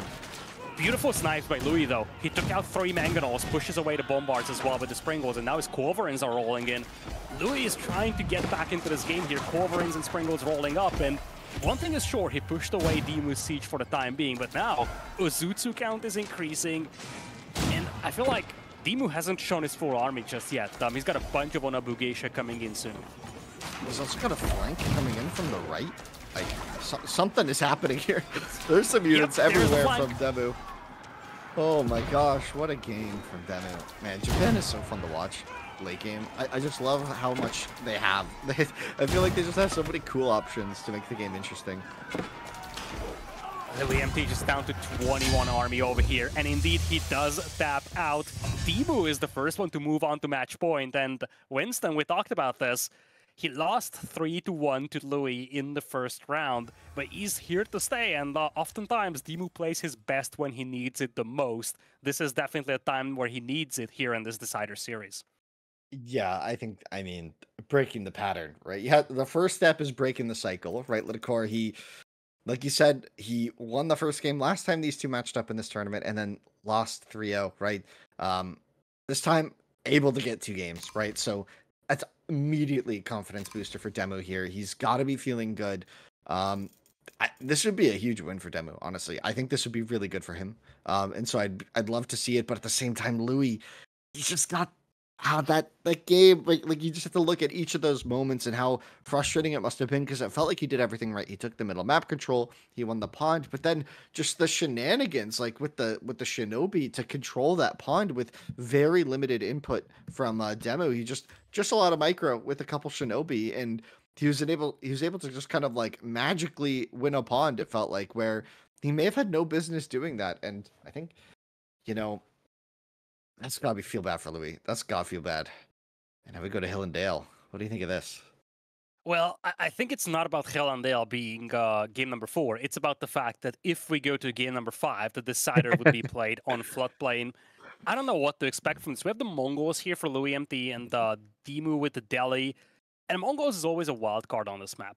They're insane. If they can get their trade set up, they can have some early damage potential. But this is your closed map. This is the map where you really like to wall. And guess what? Mongols cannot do that.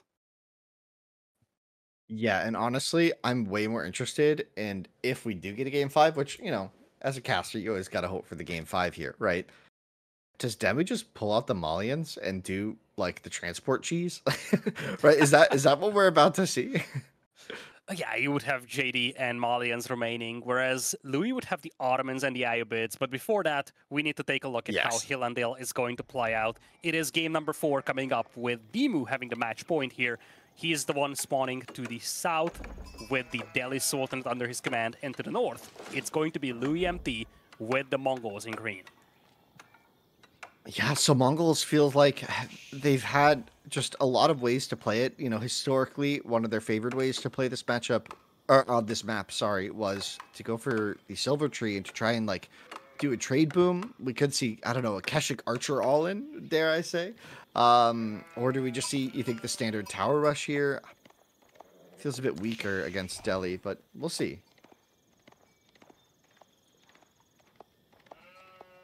And Winston, right off the get-go here, looking at the neutral markets, this is not a generous spawn here for LoueMT if he wants to trade. Of course, DeMu, he doesn't really care about the neutral market just now. He doesn't really want to trade. For LoueMT, if he wants to, this is not really a good spot. But he's going to open with the barracks over here, trying to put some pressure here on DeMu. Berries and the gold is also fairly close to the DC, and they're on the back line. So remains to be seen how much damage can be caused by Spearman here. Oh, and DeMu sniping these sheep. You saw the Gare from Louis going to unpack there to grab them, but this kind of stuff matters, right? Like, if you're doing a tower rush with Mongols, you need every bit of food you can find early game. This could be a problem for Louis. We'll see, though. Let's check the sheep count later. And we're just going to see this forward pressure. So Louis has to find that spot, I guess, the juicy spot you were saying is between the berry and the gold, right? He needs to get a tower up there comfortably.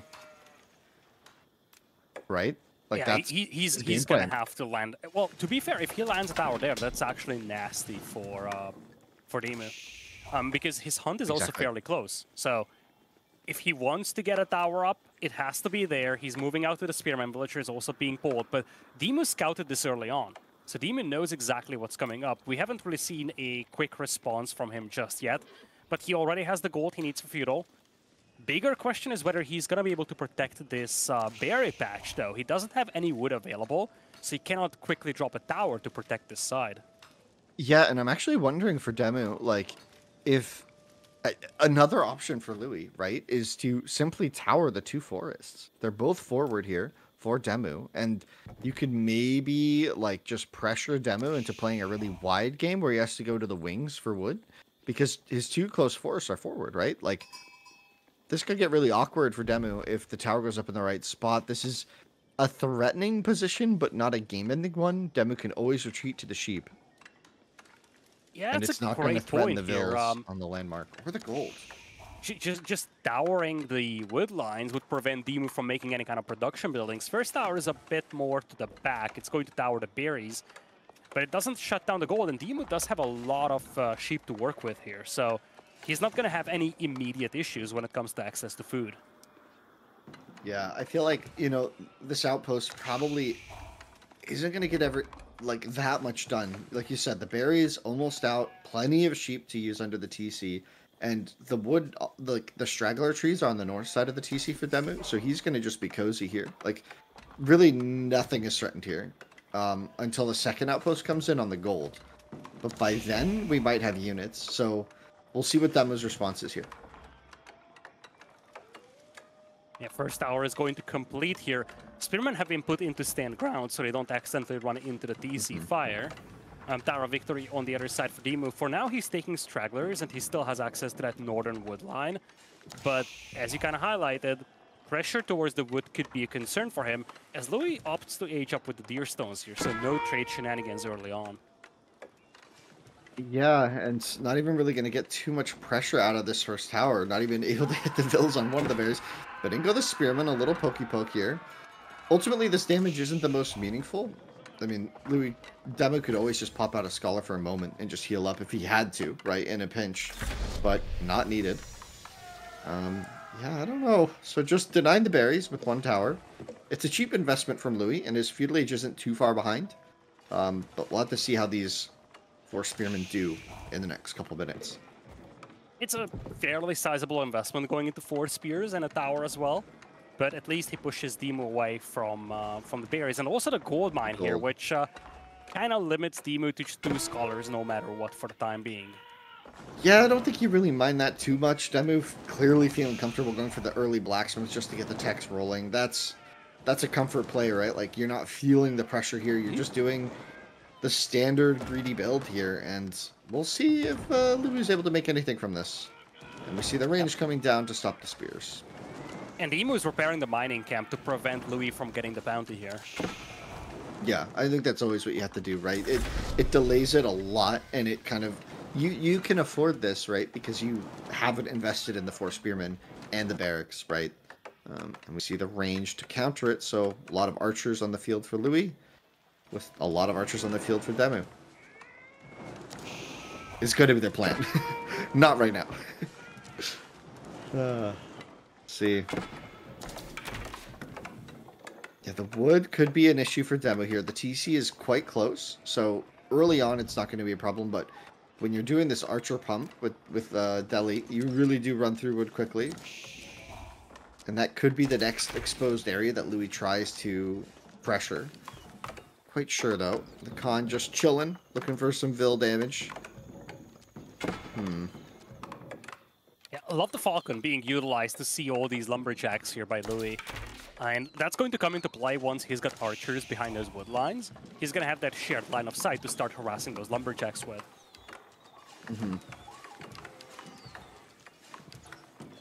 Let's see. Kind of a slower moment in the game. And interestingly, we're just seeing archers from Louis for now. No other follow-up. He's on 300 wood, double range, so this might end up being quite the commitment from him onto the archer play to try and match the archers from Delhi.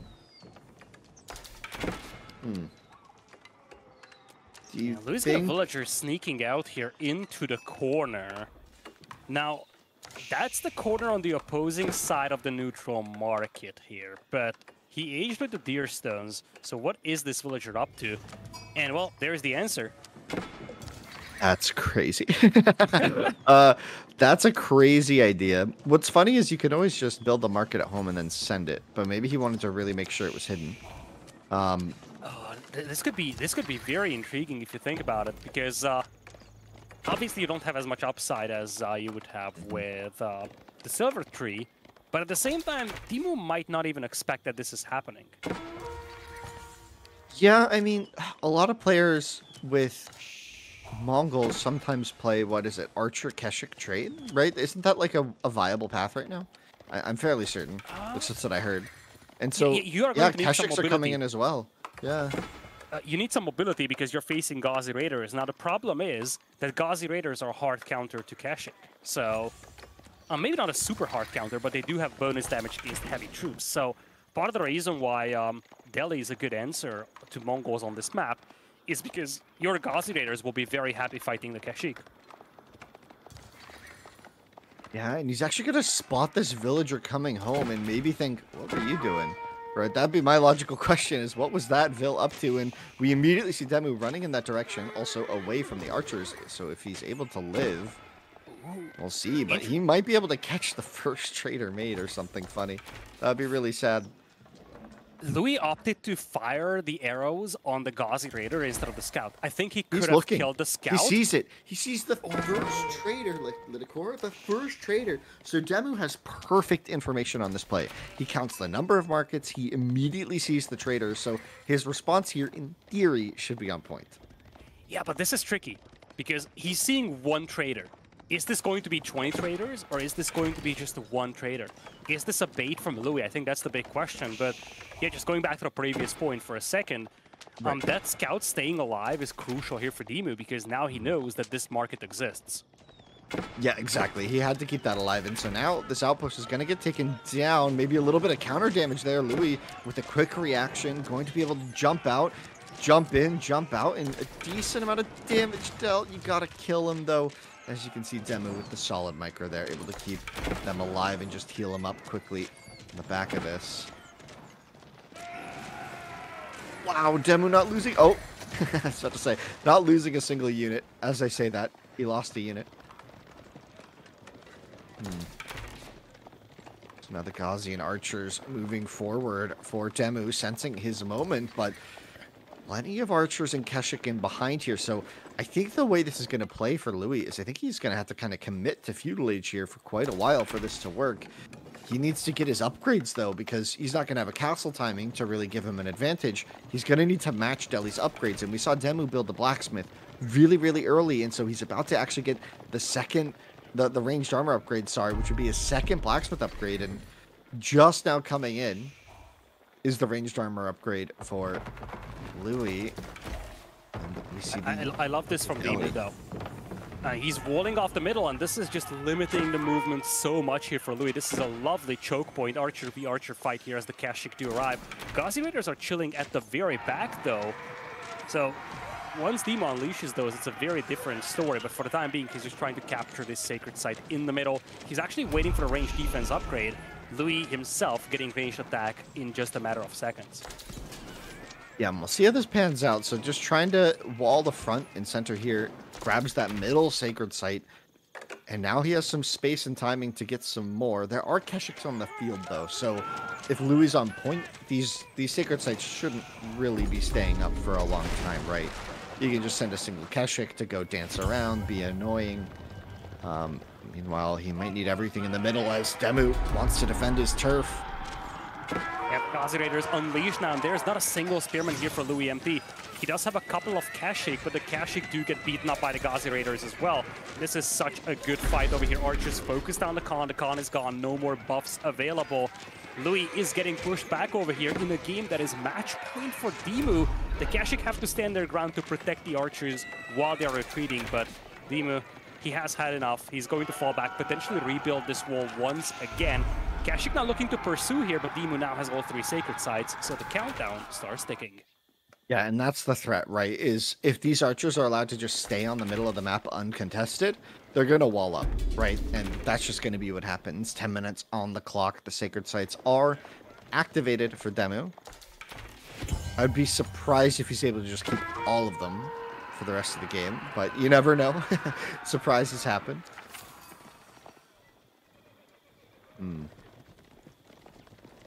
I feel like DeMu's position is so good. And we'll have to see just more Keshik. That's kind of the thing about Keshik. It's a cheaper knight. You really need like that mass of them. But also pumping from 2 ranges is just expensive, right? Yeah, it is very, very expensive. And we're talking about the 1 TC player here. Whereas on the other side, DeMu does have all 3 sacred sites. So his resource income is looking a lot better. He can afford to take these trades. And with the front line gone, Louis has to flee all the way back into his base. So many of his archers fall here. He's going to trade off the Ghazi Raiders, but his archer numbers aren't looking very healthy now. How many traders are we up to now? Is it still just the 1? Or maybe 2? Very few, and I don't 2. think it's going to matter.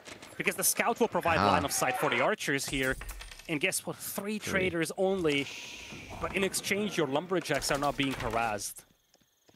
Yeah, and it would be really uncomfortable to have to go to like these far wood lines. on the left and the right that would really expose you to Ghazi, and we might see the Ghazi loop around. Is there anything defending those vills on Hunt, or is that just a Gare? Oh no. DeMu, he's actually looking for new targets, and the reason why this is such a dangerous position for the Hunters is because that's the neutral market. If DeMu just wants to raid the traders, he's gonna go there. And he's doing that just now. There is a defensive tower, but if nothing else, then the traders will get picked off over here. DeMu now sees that the villagers are out there on the hunt. At the same time, the sacred site to the north was decapped, so at least the countdown stops. But DeMu still has 2 sacred sites giving him the gold prickle. And there's the Ghazi raid in the north. Just doing a bit of harassment. The numbers are better for DeMu. Everywhere you look, right? Vill count is dead even though, but that's because of a couple traders buffing up the numbers there for Louis. Just not a lot of Keshik, just 2 still. Like he really hasn't gotten to that massive Keshik that you feel like you need for this kind of play to work. They do frontline decently well, but with this many archers, they're close to getting 1 shot. Oh, and this look at Vill this. pick. So many villagers picked, also stopping all that wood collection here. Berry villagers now being pushed. In general, Mongols being on berries is already a sad sight, and now DeMu sees that himself. He's afraid of the trade, I think. He might be expecting there to be more trade than there is. And he's just going for the dive, and he's going to get a bunch of kills along the way. Looking to trade archers here. Bit of a shuffle of the villagers, though. Louis got so many idols, and he doesn't have a front line in front of these archers. His army is exclusively archers. Just a single Keshik helping out here. The trades are so good for DeMu. He's focusing down the archers. He does have better blacksmith upgrades now as well. And with that, this is looking extremely grim here for Louis. In a game that decides about his elimination, he taps out. And DeMu, after losing to LoueMT 3-1 in the first round, he retaliates with a 3-1 win here in the elimination match. DeMu moves on to the quarterfinals, and we're going to have to say goodbye to LoueMT here in the Masters of Realms.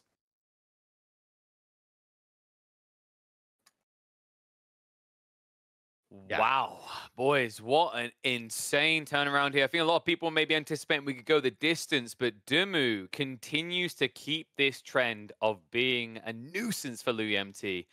And it means we're going to get an interesting showdown. If I'm not mistaken, I think that might end up being DeMu versus Beastie as we move forward. A very exciting matchup. One I feel like we don't see in BO5 formats too often these days. But, you know, we've got to break down the series a little bit because this is a different Louis and a different DeMu, I want to say here, Lidicor, right? Like DeMu, I think he's always been there. He's always been fairly consistent, but I'm wondering if this new map pool has really revitalized him because the amount of practice, the amount of unique strategies I've seen out of this guy, I feel like we're seeing a new gen of Ben.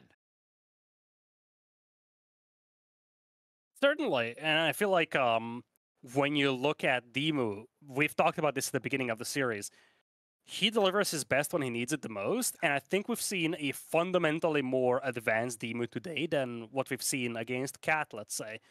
That series was a little shakier, it was a little bit more chaotic. This one was a locked-in DeMu, and besides the Islands game, which was a little lackluster for him, every single game he seemed to have a consistent upper hand that he played with a lot of confidence. And Winston, you know, we do have to look on the other side of this, right? Like from a LoueMT angle, thinking about his performance in the previous EDC tournament, did this feel like a different player than what you saw there?